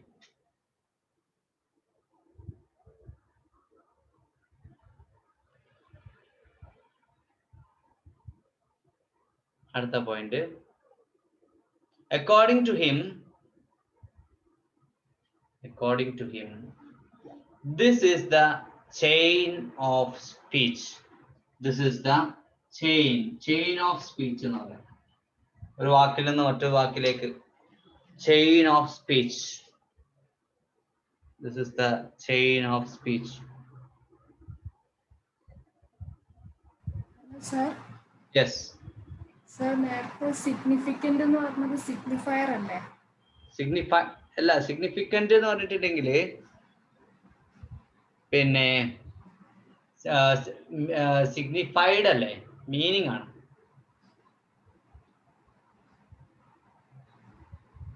അവിടെ ഓഡിറ്ററി സിഗ്നിഫയർ അല്ലേ പറയുന്നത്? ഓഡിറ്ററി സിഗ്നിഫയർ ആണോ എന്ന് ചോദിച്ചിട്ടുണ്ടെങ്കിൽ നമ്മളിപ്പോ ഡിക്ഷണറിയിൽ സിഗ്നിഫിക്കന്റ് എന്ന് അടിച്ചു നോക്കിയിട്ടുണ്ടെങ്കിൽ എന്താ വരുന്നത്? ജസ്റ്റ് നോക്കട്ടെ. കോൺസെപ്റ്റ് അല്ലേ വരിക?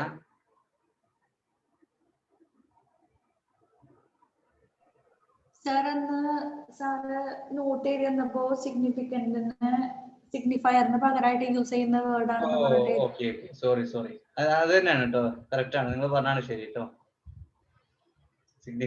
സിഗ്നിഫയർ തന്നെയാണ്. സൂചകം എന്നാണ് പറയുന്നത്. സൂചകം, സിഗ്നിഫയർ. സോറി കേട്ടോ. ഓക്കെ, യെസ്, പെട്ടെന്ന് മനസ്സിലേക്ക് വന്നത് സിഗ്നിഫൈഡ്, അതുകൊണ്ടാണ്. യെസ്, അപ്പൊ എന്താ പറഞ്ഞത്? According to him, this is the chain of speech. Language can be distinguished from language പറോള് പറഞ്ഞില്ലേ? ലാംഗ്വേജ് എന്ന് പറഞ്ഞാൽ ലാംഗ്വേജ് തന്നെയാണ് കേട്ടോ, യൂണിവേഴ്സൽ ലാംഗ്വേജ് എന്നാണ്. Language can be distinguished from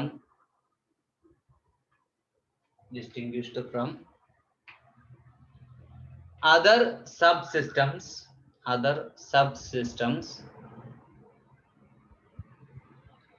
on the basis of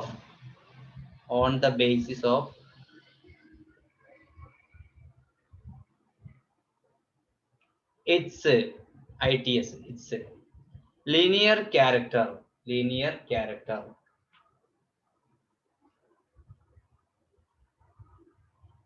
At the point, social established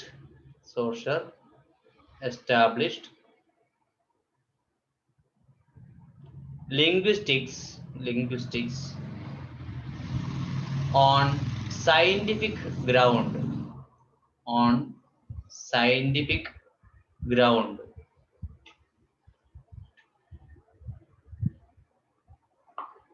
sir, ആ point ഒന്നുകൂടി പറയാം. According to him ഒന്ന് ഓടിച്ച് പറഞ്ഞാൽ മതി. According to him, this is the chain, chain, chain of സ്പീഡിൽ പറഞ്ഞോളൂ. chain of speech. This is the chain of speech. At the point, language can be distinguished from other subsystems on the basis of its linear character. അടുത്തത്, he established linguistics on scientific ground.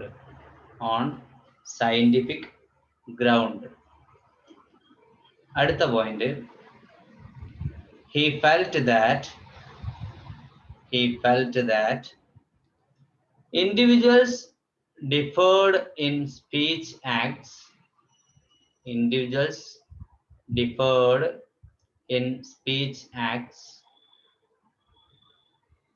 Which presented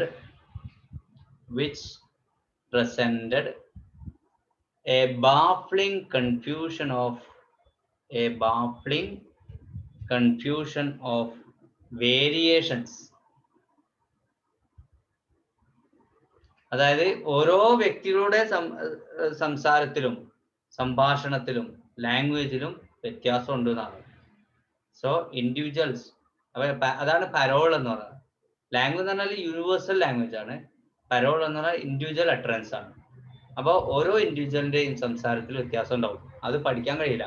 so it was not possible അടുത്ത point. It was not possible. Point ഒന്നുകൂടി പറയോ? Clear ആയില്ല. He felt that individuals differed in speech acts. Individuals differed in speech acts, which presented a baffling confusion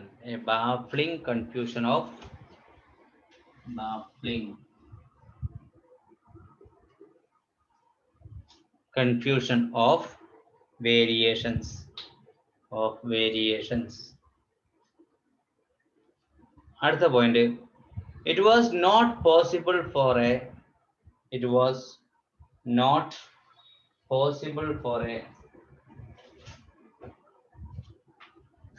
linguist to study parole.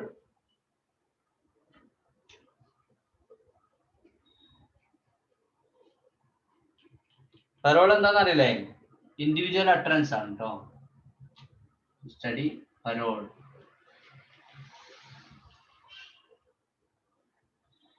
Therefore, the concept of language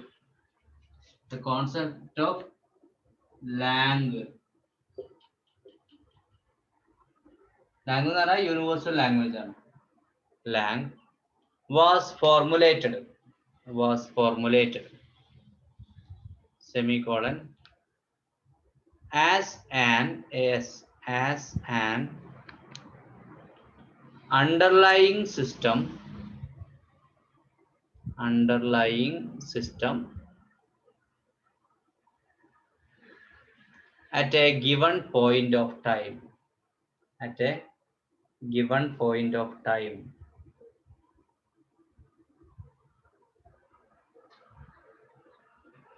അടുത്ത point, sign is SIGN.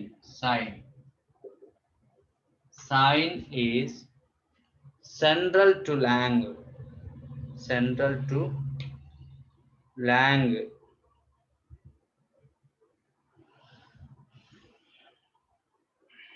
അടുത്ത point, language is considered as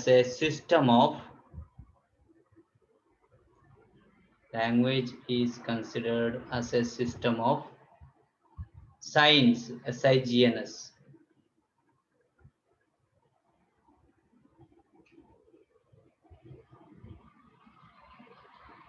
Each sign is made up of a signifier and a signified.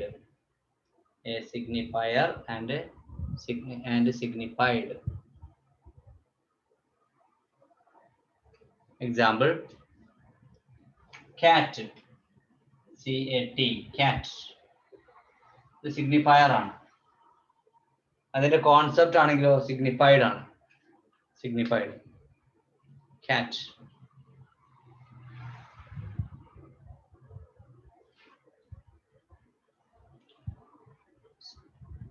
Its relationship is arbitrary.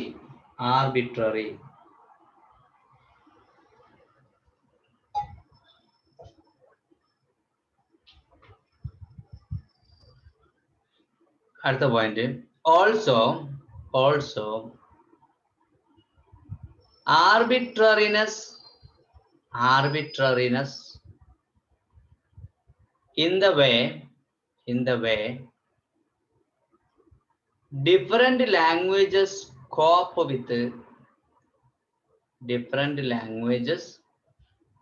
with phenomenal world phenomenal world. Phenomenal world.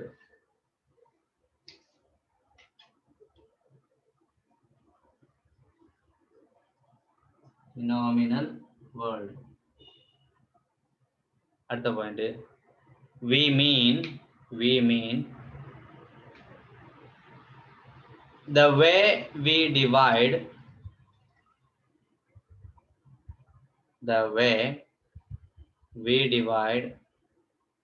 sensual phenomena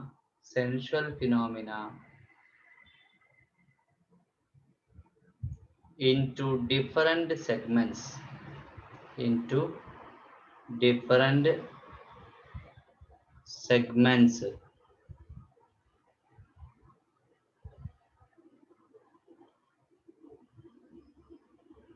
At the point, the world presents itself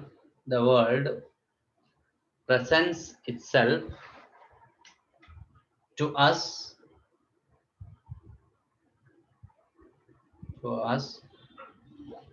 not neatly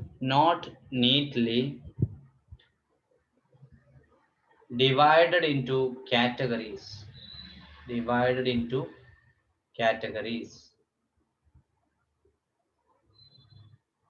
comma, it is through language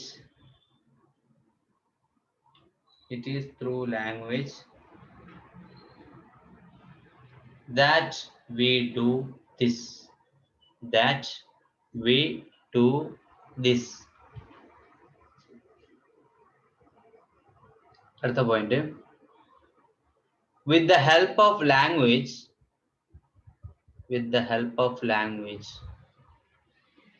we name things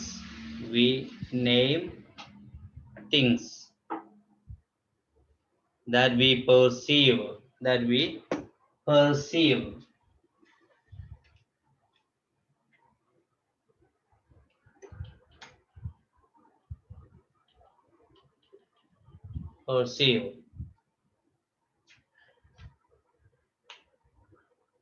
ഈ റെസീവിന്റെ spelling എന്താ അറിയോ? Receive, RE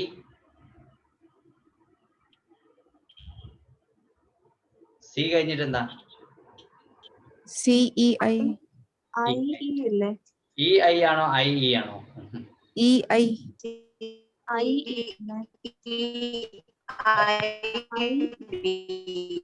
എന്നാല് ബിലീവിന്റെ spelling എന്താ? IE. IE ആണോ EI ആണോ? എന്നാല് ഡെസീവിന്റെ spelling എന്താ? ഡെസീവ്.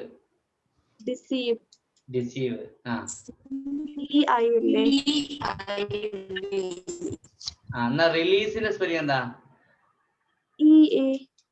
EA അല്ലേ? ഓക്കെ, ഇതിന് ഒരു ഐഡിയ ഉണ്ട്. നിങ്ങൾക്ക് ആ കൺഫ്യൂഷൻ ആയില്ലേ? IE ആണോ EI ആണോ എന്നുള്ളത് അതിന് ചെറിയ ഒരു ഐഡിയ ഉണ്ട്. എന്താണെന്നറിയോ? നമ്മളിപ്പോ ആലീസ് എന്നുള്ള ആലോചിച്ചാൽ മതി. ആലീസ് ഇൻ വണ്ടർലാൻഡ് എന്ന് പറയില്ലേ? ആലീസ് എന്ന് പറയുന്ന സമയത്ത് എല്ലിന് ശേഷം എന്താ വരുന്നത്? ഫസ്റ്റ് ലെറ്റർ ആലീസ്, I അല്ല വരുന്നത്. ഓക്കെ, L ആണെങ്കിൽ അതിന് തൊട്ട് ശേഷം I ആണ് വരിക. അപ്പൊ ബിലീവ് ആണെങ്കിൽ BELI ആണ് വരിക, IE അല്ലേ? റിലീവ് ആണെങ്കിലോ റിലീവ്, ഇതാണോ റിലീവ്? ഇതല്ലേ സ്പെല്ലിങ്? ഓക്കെ, അപ്പൊ L ആണെങ്കിൽ അതിന് IE ആണ് വരിക. എന്നാല് C ആണെങ്കിൽ EI ആണ് വരിക. നേരെ തിരിച്ചിട്ടാ മതി. ഒന്ന് ആലോചിക്കാനേ പാടുള്ളൂ, മറ്റേത് നേരെ തിരിച്ചാണ് നടന്നത്. ആലീസിൽ L അല്ല ഉള്ളത്, അതില് ശേഷം I അല്ലേ? അപ്പൊ റെസീവ് ആണെങ്കിൽ RECEI, അതുപോലെ ഡെസീവ് DECEI. ഓക്കെ, അപ്പൊ സിന്റെ ശേഷം E ആണ് ഫസ്റ്റ്. ഇത് മാത്രം ആലോചിച്ചാൽ മതി ആലീസ് എന്നുള്ളത്. നമ്മളിപ്പോ ചിലപ്പോ സർട്ടിഫിക്കറ്റ് ഒക്കെ വാങ്ങാത്ത സമയത്ത് റിസീവ്ഡ് സർട്ടിഫിക്കറ്റ് എന്ന് പറയുമ്പോൾ EI ആണോ IE ആണോ എന്നുള്ള കൺഫ്യൂഷൻ അവിടെ വരില്ലേ നിങ്ങൾക്ക്? ഓലെ മുന്നിൽ തന്നെ ഉണ്ടാവും ചെയ്യും എഴുതുന്ന സമയത്തെ. ഓക്കെ, അപ്പൊ ഇംഗ്ലീഷൊക്കെ ഗ്രാജുവേഷനൊക്കെ കഴിഞ്ഞിട്ട് ഈ സ്പെല്ലിംഗ് അറിയില്ല എന്ന് പറയുമ്പോൾ മോശമല്ലേ? അടുത്തത് എന്താ നമ്മൾ പറഞ്ഞ ലാസ്റ്റ്?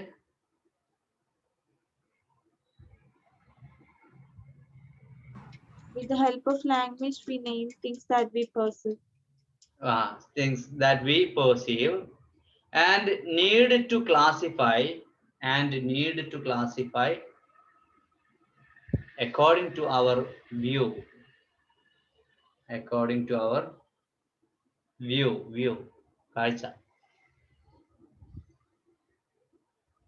So classify കഴിഞ്ഞിട്ട് According to our view.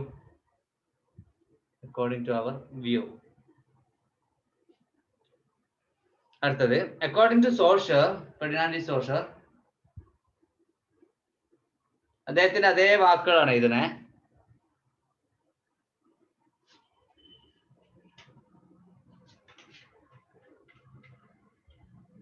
If words stood for pre-existing entities, if words stood for pre-existing entities,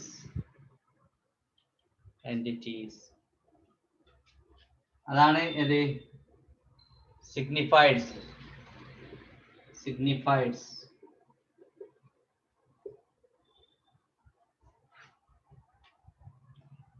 They would all have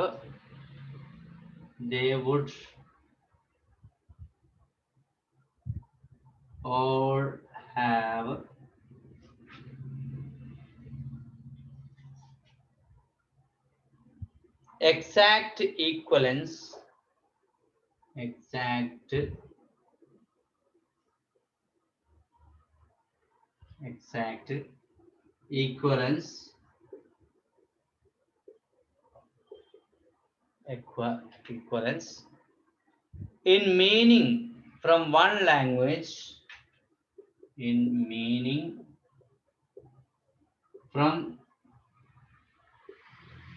language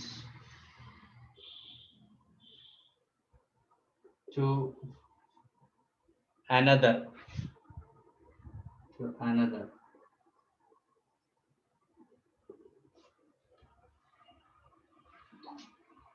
But that is not true.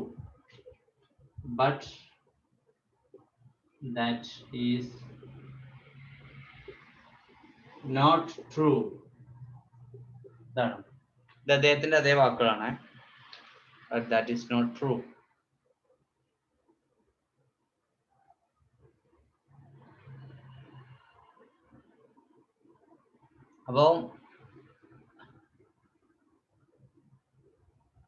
അപ്പോ പിന്നെ ഏതെങ്കിലും സിഗ്നിഫൈഡിന് വേണ്ടിയിട്ട്, ഏതെങ്കിലും പ്രത്യേക സിഗ്നിഫൈഡിന് വേണ്ടിയിട്ട്, ഏതെങ്കിലും കോൺസെപ്റ്റിന് വേണ്ടിയിട്ട് നിലകൊള്ളുന്ന വാക്കുകൾ മാത്രമാണെങ്കിൽ എന്താണ് അത്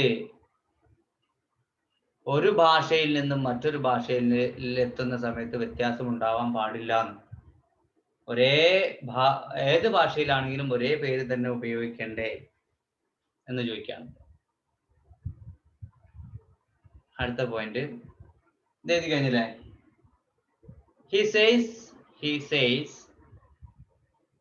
says signs have meaning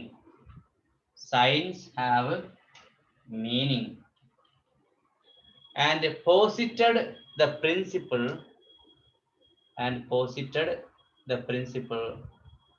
that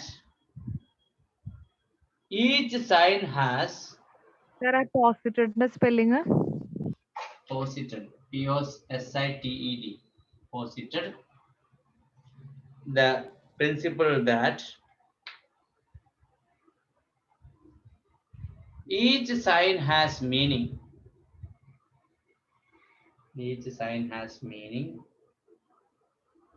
Only by virtue of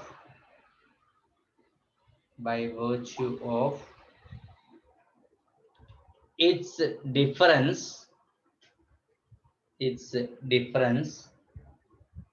from others, difference from others in the system, in the system.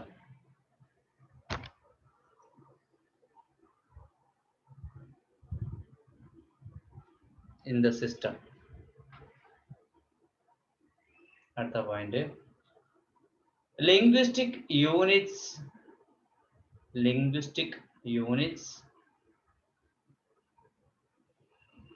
exist in mutually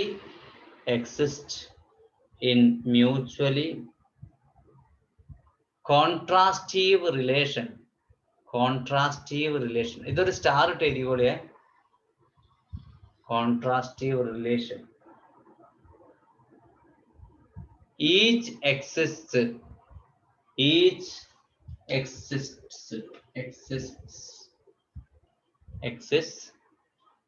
because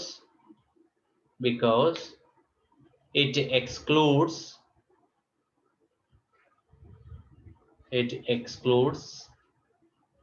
the others.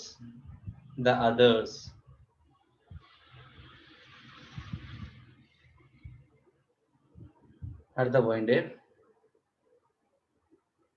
cat has meaning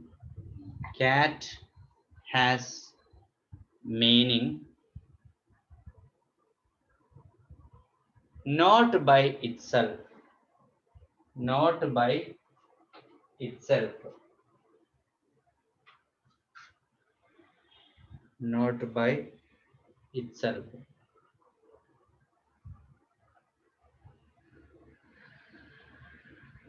Comma, but because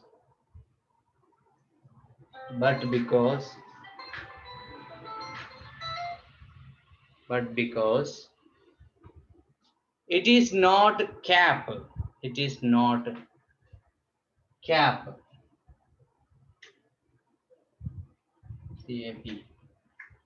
cap, CAD or BAT.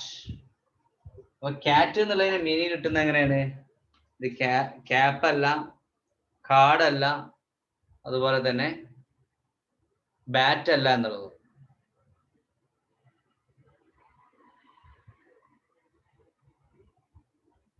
അടുത്ത point, in language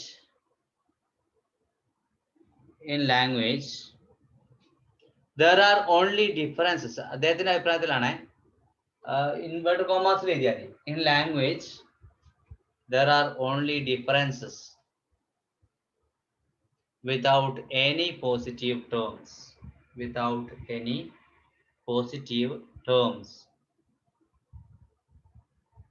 comma, that is fixed, immutable,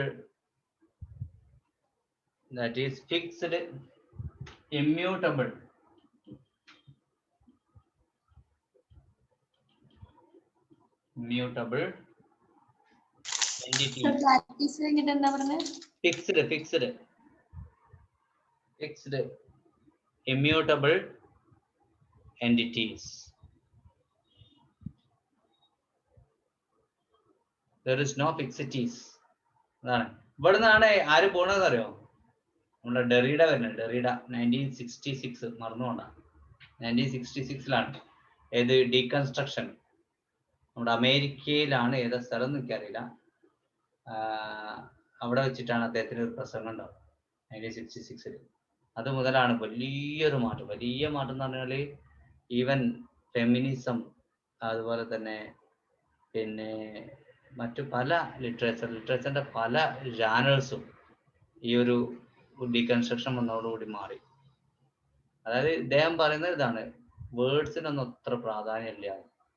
They are only dots on the white sheet of paper എന്നാണ്. ആ പേപ്പറിലുള്ള white sheet of പേപ്പറിലുള്ള കുറച്ച് dots മാത്രമാണ്, അത്ര value അതിനുള്ളൂ. ഇവിടുന്ന് കൊണ്ടുവരുന്നുണ്ട് sir. ഇതാ last പറഞ്ഞതാ. Okay, in language there are only differences without any positive terms. There is no positive meaning. Okay, difference മാത്രമേ ഉള്ളൂ. That is fixed immutable entities. There is no fixed meaning for each word. അതിന് ഉദാഹരണമായിട്ട് അദ്ദേഹം പറയാണ് example in Welsh ഭാഷയിൽ Welsh in Welsh, comma, there is nothing called green എന്നുള്ളതാണ് green. There is nothing called green, comma, but ഈ വാക്കുകൾ good കുറെ നേരമായി ഞാൻ ഇവിടെ നിർത്തുന്നത് ഇത് പറയാൻ വേണ്ടിട്ട് gird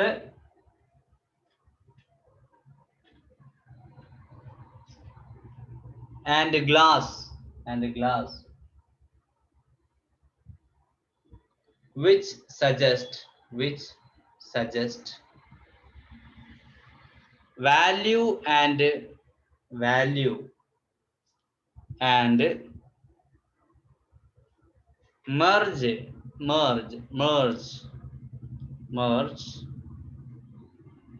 merge ഞാൻ സൗണ്ട് കിട്ടാൻ വേണ്ടിട്ട് പറയാം merge green with blue in English.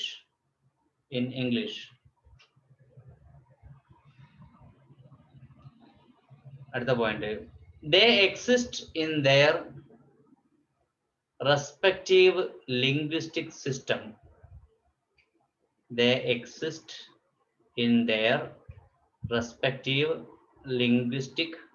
system. By virtue of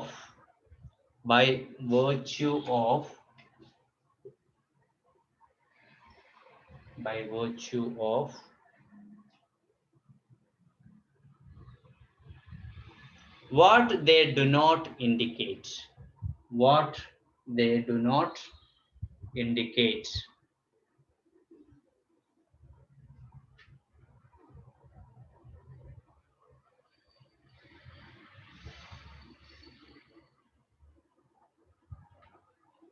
At the point, inverted comma start here. By their difference from other elements,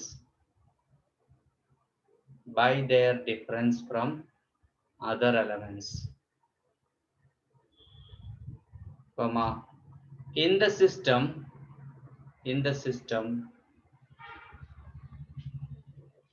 for dots, ellipses in the system, their identity lies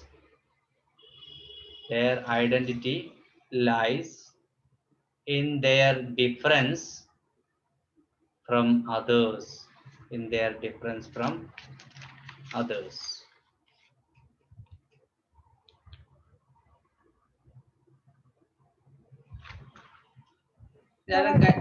എന്താ പറഞ്ഞ sir?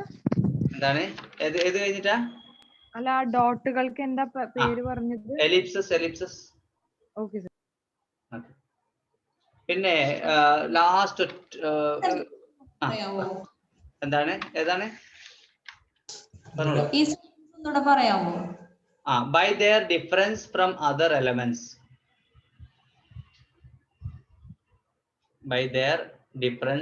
other elements. Comma, in the system, പിന്നെ ellipses ഇടുക. In the system, ellipses. പിന്നെ their identity lies in their difference from others. നിങ്ങളോട് കഴിഞ്ഞ ക്ലാസ്സിൽ ഞാൻ പറഞ്ഞിരുന്നു ഒരു എന്താണ് ഫെർഡിനാൻഡ് ഡി സോഷ്യലിന്റെ ചില കാര്യങ്ങളോട് പറയാന്ന്. ലാംഗ്വേജ് ഞാൻ നേരത്തെ പറഞ്ഞു, പരോള് ഞാൻ പറഞ്ഞു. ലാംഗ്വേജ് എന്ന് പറഞ്ഞാൽ എന്താ? യൂണിവേഴ്സൽ ആണ്, അതുപോലെ യൂണിവേഴ്സൽ ലാംഗ്വേജ് ആണ്. It's a language viewed as an abstract system used by a speech community. അവിടെ എഴുതി വെച്ചാൽ മതി. ഇറ്റ്സ് എ ലാംഗ്വേജിനെ കുറിച്ചിട്ടാണ്. It's a language viewed as an abstract system used by a speech community.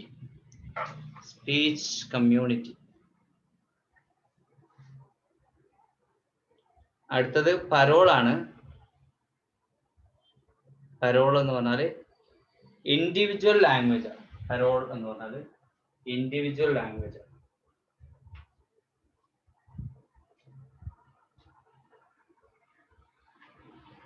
Individual language.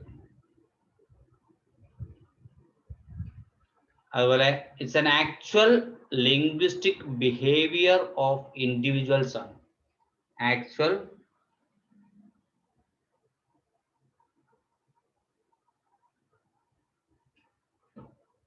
linguistic behavior of individuals ആണ്. Actual linguistic എന്താ sir behaviour of individuals. Actual linguistic behavior of individuals.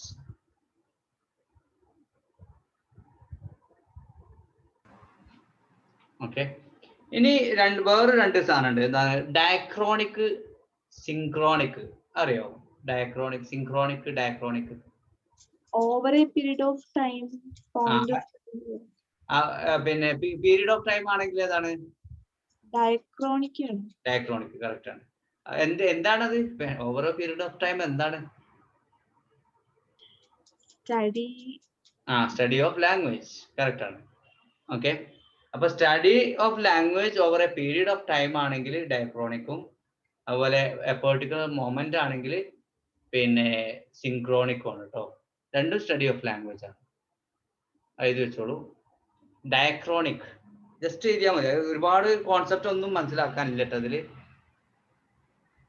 ഏതെങ്കിലും ഒരു concept വരികയാണെങ്കിലോ അല്ലെങ്കിൽ ഏതെങ്കിലും ഇങ്ങനത്തെ term വരികയാണെങ്കിൽ നമുക്ക് അറിയാതിരിക്കരുതെന്ന് വിചാരിച്ചിട്ടാണ് ഞാൻ പറഞ്ഞിരുന്നത്. ഡയക്രോണിക്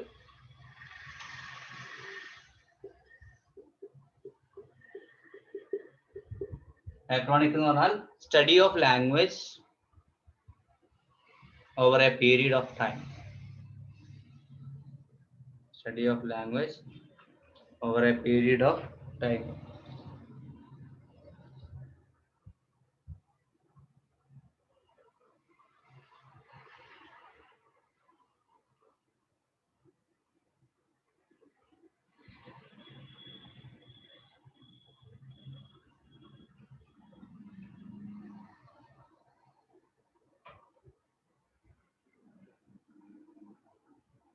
എഴുതിയോ? അതുപോലെ ഇറ്റ് ഈസ് ഹിസ്റ്റോറിക്കൽ ആണ്. അതിൻ്റെ ഒരു പോയിന്റ് കൂടി ഇല്ല. ഇറ്റ് ഈസ് ഹിസ്റ്റോറിക്കൽ എന്നും കൂടി ഇല്ല. അടുത്തത് സിൻക്രോണിക് ആണ്. Synchronic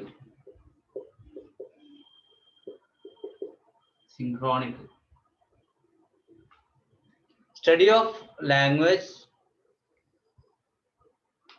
at A particular moment. At a particular moment.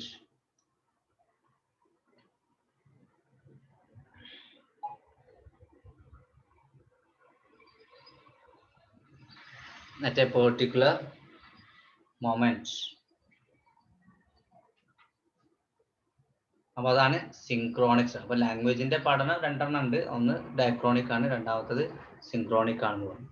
പിന്നെ ലാംഗ്വേജ് പരോള് നമ്മൾ നേരത്തെ പറഞ്ഞു. ഓക്കെ, ഇത്രയും കാര്യങ്ങളാണ്. പിന്നെ സൈൻ, സിഗ്നിഫയർ. ഈ കാര്യങ്ങളാണ് സാധാരണ PSCക്ക് മാത്രമല്ല പിന്നെ എക്സാമിനുകളൊക്കെ നമ്മുടെ ഫെർഡിനാൻഡ് ഡി സോഷ്യലിൽ ചോദിക്കാറുള്ളത് കേട്ടോ. അപ്പൊ അതോടുകൂടി നമ്മൾ ഇവിടെ ഈ നമ്മുടെ ഫെർഡിനാൻഡ് ഡി സോഷ്യറിന്റെ കിതാബ് കൂട്ടുകയാണ്. നമ്മുടെ സ്റ്റഡി ഓഫ് ലാംഗ്വേജ് എവിടെ എത്തി ഓർമ്മ ഉണ്ടോ? എന്തെങ്കിലും സംശയങ്ങളുണ്ടോ ഫെർഡിനാൻഡ് ഡി സോഷ്യറിൽ? ഇനി എന്ത് ചോദിച്ചാലും എനിക്കറിയാം എന്നുള്ള ഒരു കോൺഫിഡൻസ് ഉണ്ട്. അപ്പൊ അതുകൊണ്ട് ചോദിച്ചോളൂ. ടേംസ് ഇത്രേ ഉള്ളൂ. ടേംസ് ഇപ്പം സാധാരണ ചോദിച്ചുകൊണ്ടിരിക്കുന്ന ടേംസ് ഇത്രയല്ലേ ഉള്ളൂ. ഇനി വേറെ ഏതെങ്കിലും ഉണ്ടോ നിങ്ങൾ അറിയപ്പെടുന്നതില്? പാരഡിം ഒക്കെ പറയുന്നില്ല. പാരഡിഗ്മാറ്റിക്, സിന്റാഗ്മാറ്റിക് അല്ലേ? അങ്ങനെ എന്ത്? പാരഡിഗ്മാറ്റിക് സിൻഡാഗ്മാറ്റിക് എന്നുള്ളത് അത് എന്താ വെച്ചിട്ടുണ്ടെങ്കിൽ മൾട്ടിപ്പിൾ മീനിങ്ങും ഒക്കെ ആയിട്ട് ബന്ധപ്പെട്ടാണ്. അതായത് ഒരു വാക്കിന് ഒന്നിലധികം മീനിങ്സ് ഉള്ളതോ അതിന് പറയുന്നതാണ് പാരഡിഗ്മാറ്റിക് എന്ന് പറഞ്ഞത്. ഓക്കെ, സിൻഡാഗ്മാറ്റിക് എന്ന് പറഞ്ഞിട്ടുണ്ടെങ്കിൽ ആ ഗ്രമാറ്റിക്കൽ സ്ട്രക്ചേഴ്സ് ആണ്. ഓക്കെ, പാരഡിഗ്മാറ്റിക്കും സിൻഡാഗ്മാറ്റിക്കും.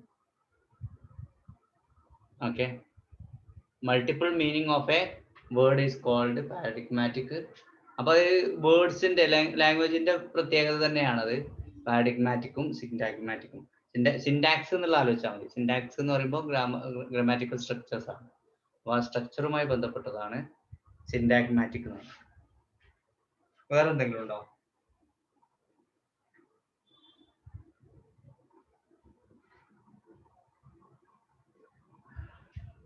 ഓക്കെ,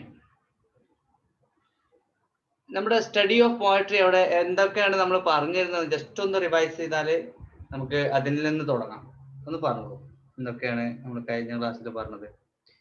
നമ്മൾ എന്ത് പഠിക്കുകയാണെങ്കിലും ഒരു താല്പര്യത്തോടു കൂടി, അതായത് രസത്തോടു കൂടി പഠിക്കുക, എന്നാല് ബോറിങ്ങും ഉണ്ടാവില്ല. രണ്ട് കാര്യമാണ്, നമുക്ക് പരീക്ഷയ്ക്ക് മാർക്കും കിട്ടും, പെട്ടെന്ന് മനസ്സിലാവുകയും ചെയ്യും, അതുപോലെ തന്നെ ബോറിങ്ങും ഉണ്ടാവില്ല. എന്താണ് നമ്മളെ സ്റ്റഡി ഓഫ് പോയട്രിയിൽ നമ്മുടെ മാത്യു ആർണോൾഡ് എന്തിനെ കുറിച്ചാണ് പറയുന്നതെന്ന് പറഞ്ഞത്?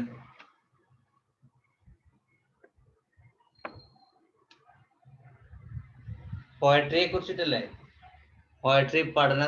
പോയട്രിയെ പഠിക്കേണ്ടതിന്റെ ആവശ്യകതയെ കുറിച്ചിട്ടാണ് മാത്യു ആർണോൾഡ് നമ്മുടെ സ്റ്റഡി ഓഫ് പോയട്രിയിൽ പറയുന്നത് അല്ലേ? അദ്ദേഹത്തിനെ കുറിച്ച് കുറെ കാര്യങ്ങളൊക്കെ പറഞ്ഞിരുന്നു. ഓക്കെ, പിന്നെ വാൾട്ട് വിറ്റ്മാൻ അദ്ദേഹത്തെ എന്തായിരുന്നു വിളിച്ചത് ഓർമ്മ ഉണ്ടോ? Walt Whitman, what did Walt Whitman call Matthew Arnold? Literary dude എന്നായിരുന്നു വിളിച്ചിരുന്നത് അല്ലേ? ഓക്കെ, എന്തായിരുന്നു വാട്ട് ഈസ് കൺസേൺഡ് ഇൻ എന്താണ് in the study of poetry? എന്താണ് ഓർമ്മ ഉണ്ടാവും? ഹൈ ഡെസ്റ്റിനി ആണ് അല്ലേ? ഹൈ ഡെസ്റ്റിനിയാണ്. ഓക്കെ, അദ്ദേഹം വിശ്വസിച്ചിരുന്നത് എന്താണ്? Mankind will discover that we have to turn to poetry to interpret life, for us to console us, to sustain us. മനുഷ്യരെല്ലാവരും ഇദ്ദേഹം ലാസ്റ്റിൽ ഒരു സംഭവം പറയുന്നു, മതങ്ങളെയും തത്വചിന്തകളെയും ഒക്കെ ഒഴിവാക്കിക്കൊണ്ട് കവിതയിലേക്ക് വരുന്ന ഒരു കാലം വരുന്നതാണ്. ആളുകളെ എന്തിനാണ് ഈ കവിതയിലേക്ക് വരുന്നതെന്ന് അറിയാം? ടു കൺസോൾ അസ്, നമ്മെ സമാശ്വസിപ്പിക്കാൻ, നമ്മളെ നിലനിർത്താൻ നമുക്ക് അത്യാവശ്യമായിട്ടുള്ള ഒരു ഘടകമായിട്ട് തീരും എന്ത്? കവിത എന്ന് മാത്യു ആർണോൾഡ് പറയും. ഓക്കെ, എന്തുകൊണ്ടാണെന്ന് അറിയാമോ? Science and philosophy will eventually prove flimsy and unstable. അതെന്താണ്? അത് ബലഹീനമായി തീരും. ശാസ്ത്രവും അതുപോലെ തന്നെ തത്വചിന്തയും ഒക്കെ ബലഹീനമായിട്ട് സ്റ്റേബിൾ അല്ലാതെ ആവും. ഓക്കെ, അപ്പൊ അതുകൊണ്ട് ഇവരെല്ലാവരും എവിടേക്ക് തിരിയും? കവിതയിലേക്ക് തിരിയുന്ന ഒരു കാലം വരുമെന്ന് നമ്മുടെ മാത്യു ആർണോൾഡ് പറയാം. മാത്യു ആർണോൾഡിന്റെ ഏറ്റവും വലിയ പ്രത്യേകത എന്താ? ഇദ്ദേഹം അറിയപ്പെട്ടിരുന്നത് എന്താണ്?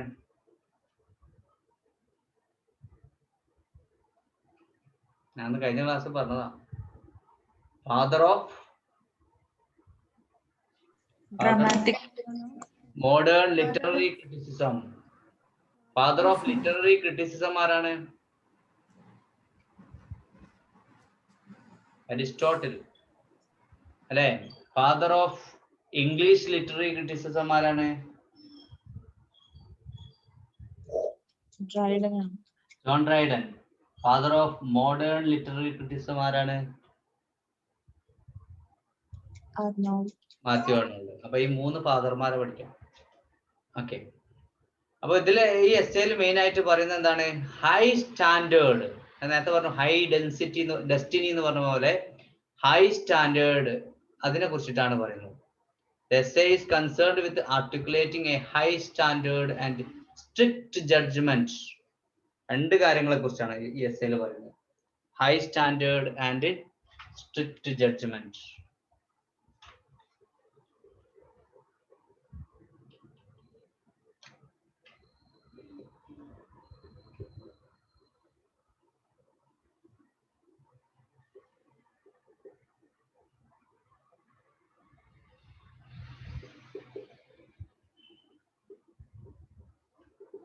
Yes, okay.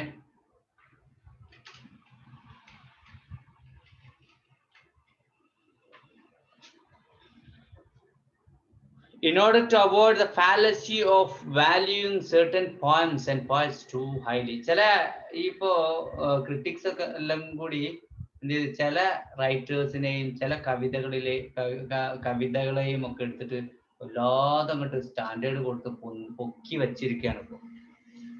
ഓക്കെ, അതായത് അത് വളരെ ബെസ്റ്റ് ആണ്, ബെസ്റ്റ് എന്താ ക്ലാസിക് ആണ് എന്നൊക്കെ പറഞ്ഞുകൊണ്ട് അങ്ങനെ പൊക്കി വെച്ചതാണ്. അപ്പൊ അതിനെ എതിർത്തുകൊണ്ട് അതല്ല ക്ലാസിക്, അങ്ങനെ ആ നിങ്ങൾ വിചാരിച്ചതുപോലെ ഉള്ള റൈറ്റേഴ്സോ നിങ്ങൾ വിചാരിച്ചതുപോലെയുള്ള കവിതകളോ അല്ല ക്ലാസിക് എന്ന് അദ്ദേഹം പറയാണ്. As distinct from the description of writers of the ancient world. ശരിക്കും ക്ലാസിക് പോയറ്റ്സ് ആരൊക്കെയാണ്? അദ്ദേഹത്തിന്റെ ഇപ്പൊ നമ്മളെ ഇതില് മിൽട്ടന്, അതുപോലെ തന്നെ ഷേക്സ്പിയർ ക്ലാസിക് പോയറ്റ്സ് ആയിട്ട് അറിയപ്പെടുന്നു അല്ലെ. ഡാൻഡി, അതേപോലെ ഹോമർ, ഇവരൊക്കെയാണ് ക്ലാസിക്കൽ റൈറ്റേഴ്സ് ആയിട്ട് അറിയപ്പെടുന്നത്. ഓക്കെ, ആരുടെ അഭിപ്രായത്തില്? നമ്മുടെ ആർണോൾഡിന്റെ അഭിപ്രായത്തിലും. പക്ഷേ ഇയാള് അംഗീകരിക്കാത്തൊരു മനുഷ്യണ്ട്. പക്ഷെ എല്ലാവരും മറ്റുള്ള ക്രിട്ടിക്സ് ഒക്കെ അംഗീകരിച്ച ആളാണ്, പക്ഷെ ഇദ്ദേഹം അംഗീകരിക്കുന്നില്ല. ആ ആളെ പേരാണ് ചോസറിനെ ക്ലാസിക്കലായിട്ട് ഇദ്ദേഹം അംഗീകരിക്കുന്നില്ല കേട്ടോ. Okay, so the passage he presents from each are intended to show how their poetry is timeless and moving. അപ്പൊ ഇവിടെ ഇവരുടെ കവിതകളൊക്കെ വളരെ ടൈംലെസ് ആണ്, മൂവിങ് ആണ്, ആൾക്കാരെ പെട്ടെന്ന് തന്നെ സ്വാധീനിക്കുന്ന തരത്തിലുള്ള കവിതകളാണ് എന്നൊക്കെ അദ്ദേഹം പറയുന്നുണ്ട്. പക്ഷെ അർണോൾഡിനെ സംബന്ധിച്ചിടത്തോളം feelings and sincerity are paramount. അദ്ദേഹത്തിന്റെ അഭിപ്രായത്തിൽ കവിതകളിൽ വേണ്ടത് എന്താണ്? ഫീലിംഗ് വേണം, ഭയങ്കര ഫീലിങ്സ് വേണം. അതുപോലെ തന്നെ സിൻസിയറിറ്റി,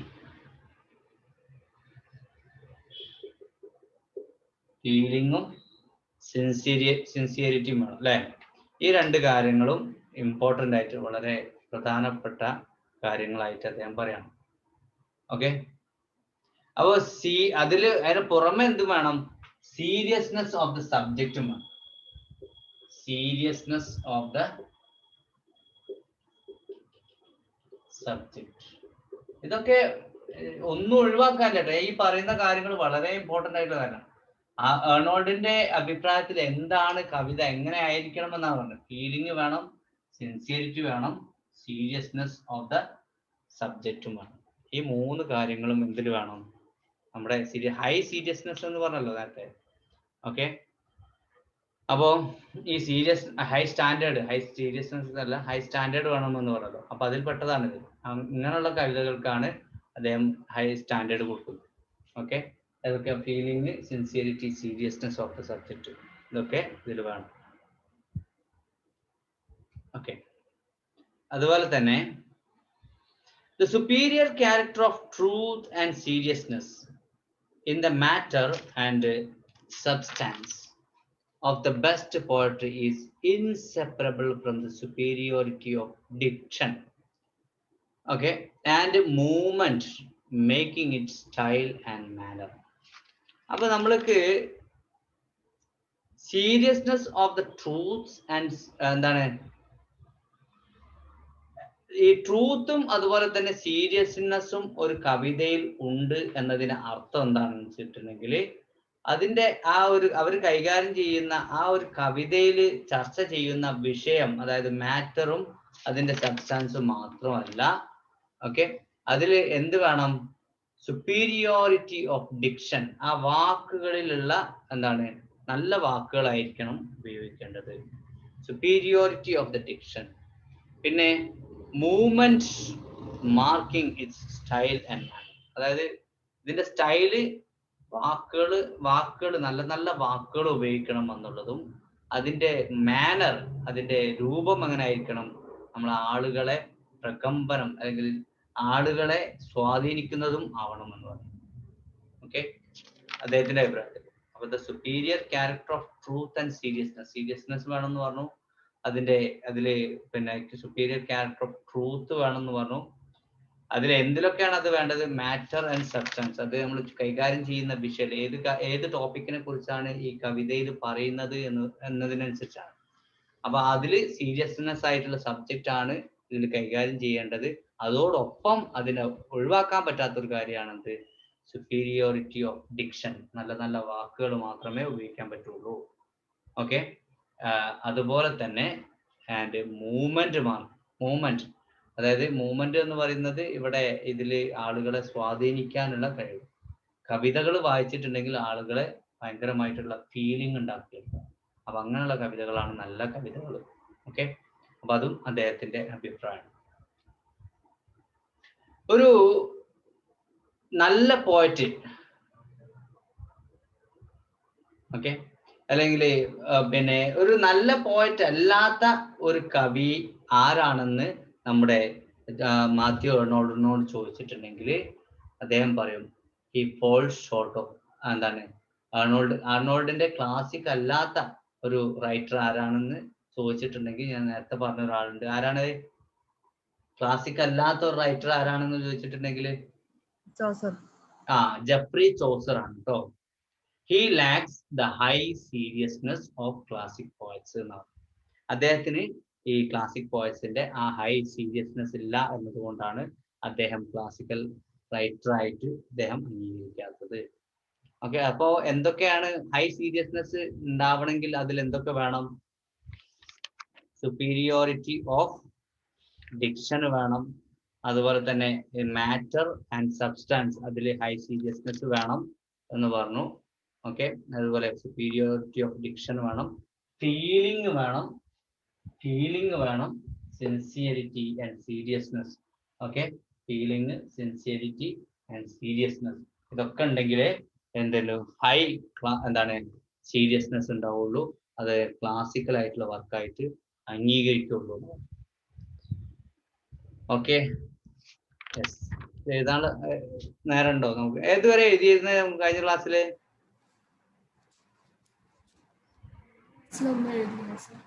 ഒന്നും എഴുതിയില്ല സ്റ്റഡി ഓഫ് പോയട്രിയില്? എഴുതിയില്ല ഒന്നും? ഒന്ന് ജസ്റ്റ് തുടങ്ങി വെക്കാം നമുക്ക്. One of the foremost poets and critics of the 19th century.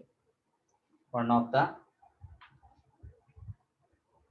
foremost poets and critics of the 19th century. ആർണോൾഡിനെ കുറിച്ചാണ് ആദ്യം പറയുന്നത് കേട്ടോ. അടുത്ത point, often regarded as the father of modern literary criticism. Father of modern literary criticism.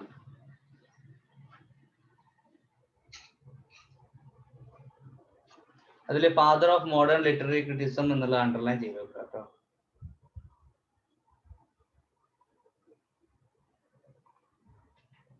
അടുത്ത point, wrote on social and cultural issues,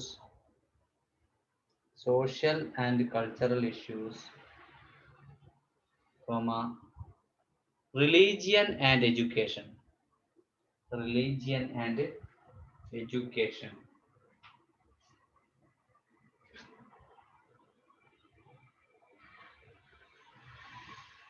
Another point. Born into an influential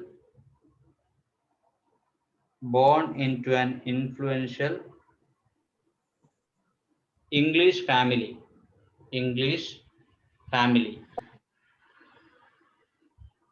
Influential English family.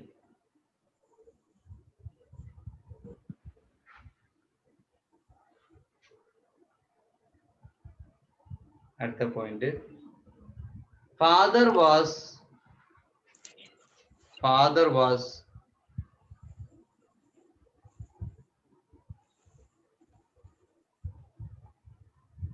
headmaster at rugby school nang. Rugby school.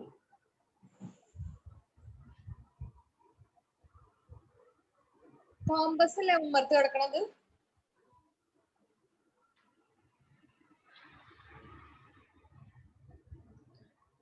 At the point, he began his career as a school inspector.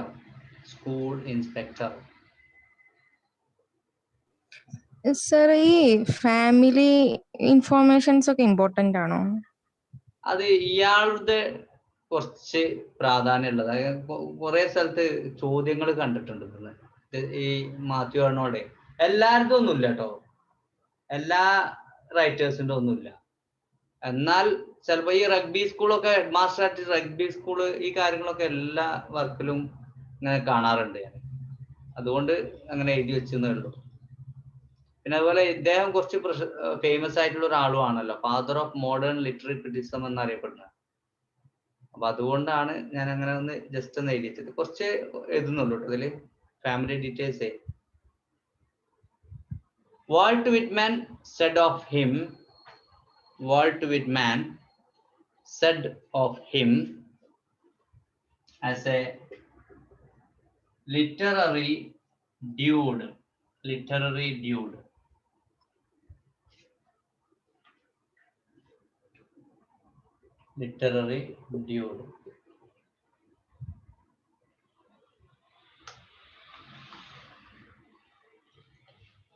At the point, many have continued to disparage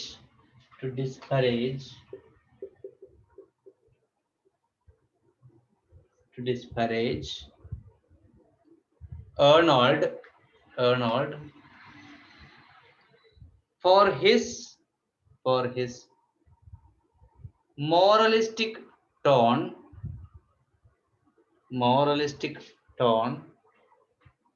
and literary judgments.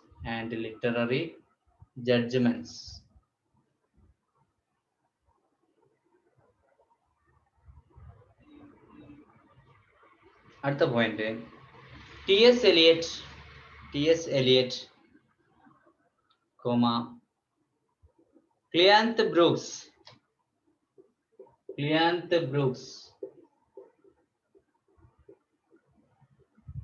Cleanth Brooks, and Harold Bloom.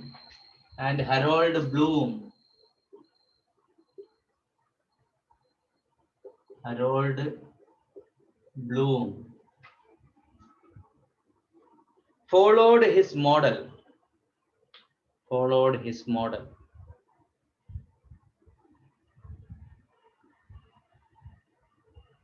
ഇത് അടുത്ത important ആയിട്ടുള്ള ഒരു point ആണ്.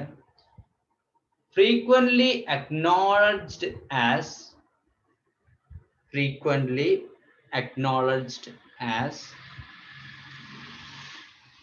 being one of the first poets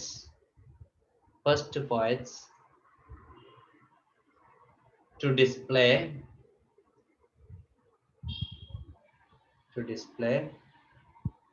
a truly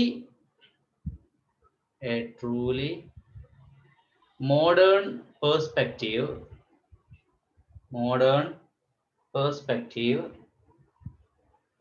in his work.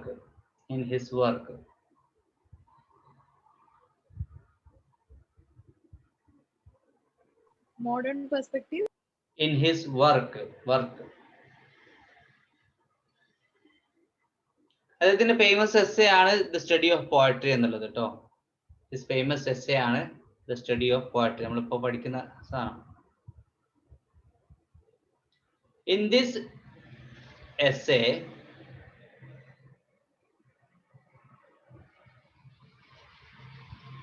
he was concerned with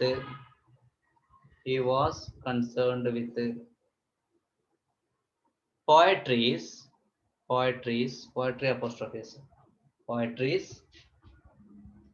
high destiny.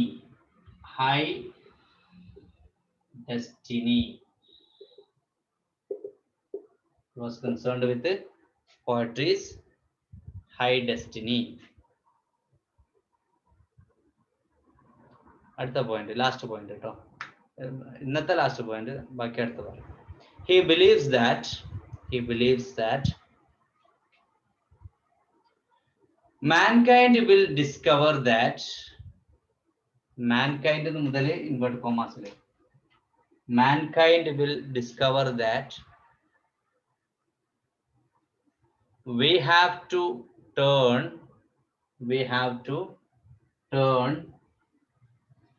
to poetry. We have to turn to poetry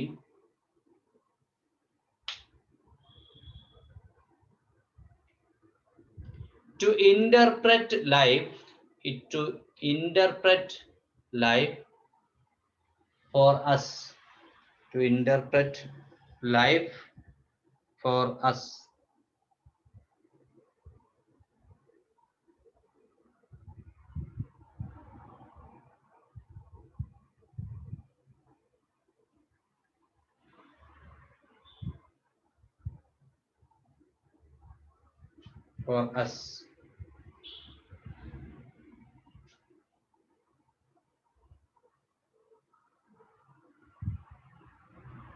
Comma, to console us. To console us,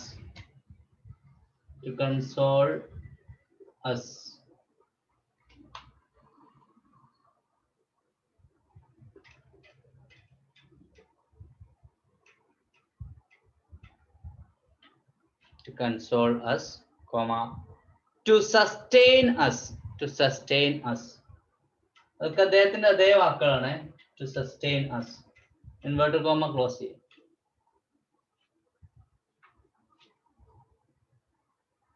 As science and philosophy will eventually prove flimsy and unstable. Flimsy എന്ന് പറഞ്ഞാൽ ബലഹീനം എന്നാണ്, week എന്നർത്ഥം. Flimsy and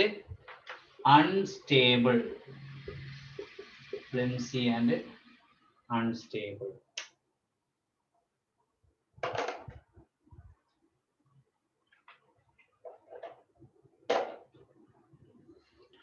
okay, അപ്പോൾ ഇന്നിവിടെ തൽക്കാലം നിർത്തുകയാണ്. ബാക്കിയുള്ള നമുക്ക് അടുത്ത ക്ലാസ്സിൽ പറയാം കേട്ടോ. ഓക്കെ, നാളെ അടുത്ത ക്ലാസ്സിൽ തന്നെ നാളെ തന്നെ അല്ലേ? നാളെ ക്ലാസ് ഉണ്ട് കേട്ടോ. പറഞ്ഞത് എഴുതിയില്ല. എന്താണ്, ഏതാ വേണ്ടത്? അത് നമുക്ക് അടുത്ത ക്ലാസ്സിൽ എഴുതിയാൽ പോരെ? മതിയോ? സമയം വൈകിയതുകൊണ്ട് കേട്ടോ, 10:05. പിന്നെ ഇതിന്റെ നോട്ട്സ് ഞാൻ വിടും കേട്ടോ നാളെ. പിന്നെ ഇതുവരെയുള്ള നോട്ട്സ് വിടാം. നേരത്തെ നോട്ട്സ് വേണോ നിങ്ങൾക്ക്? വിട്ടു തരണോ? നേരത്തെ നമ്മള് നേച്ചർ ഓഫ് ലിംഗ്വിസ്റ്റിക്സ് അതിന്റെ ലാസ്റ്റ് പാർട്ട്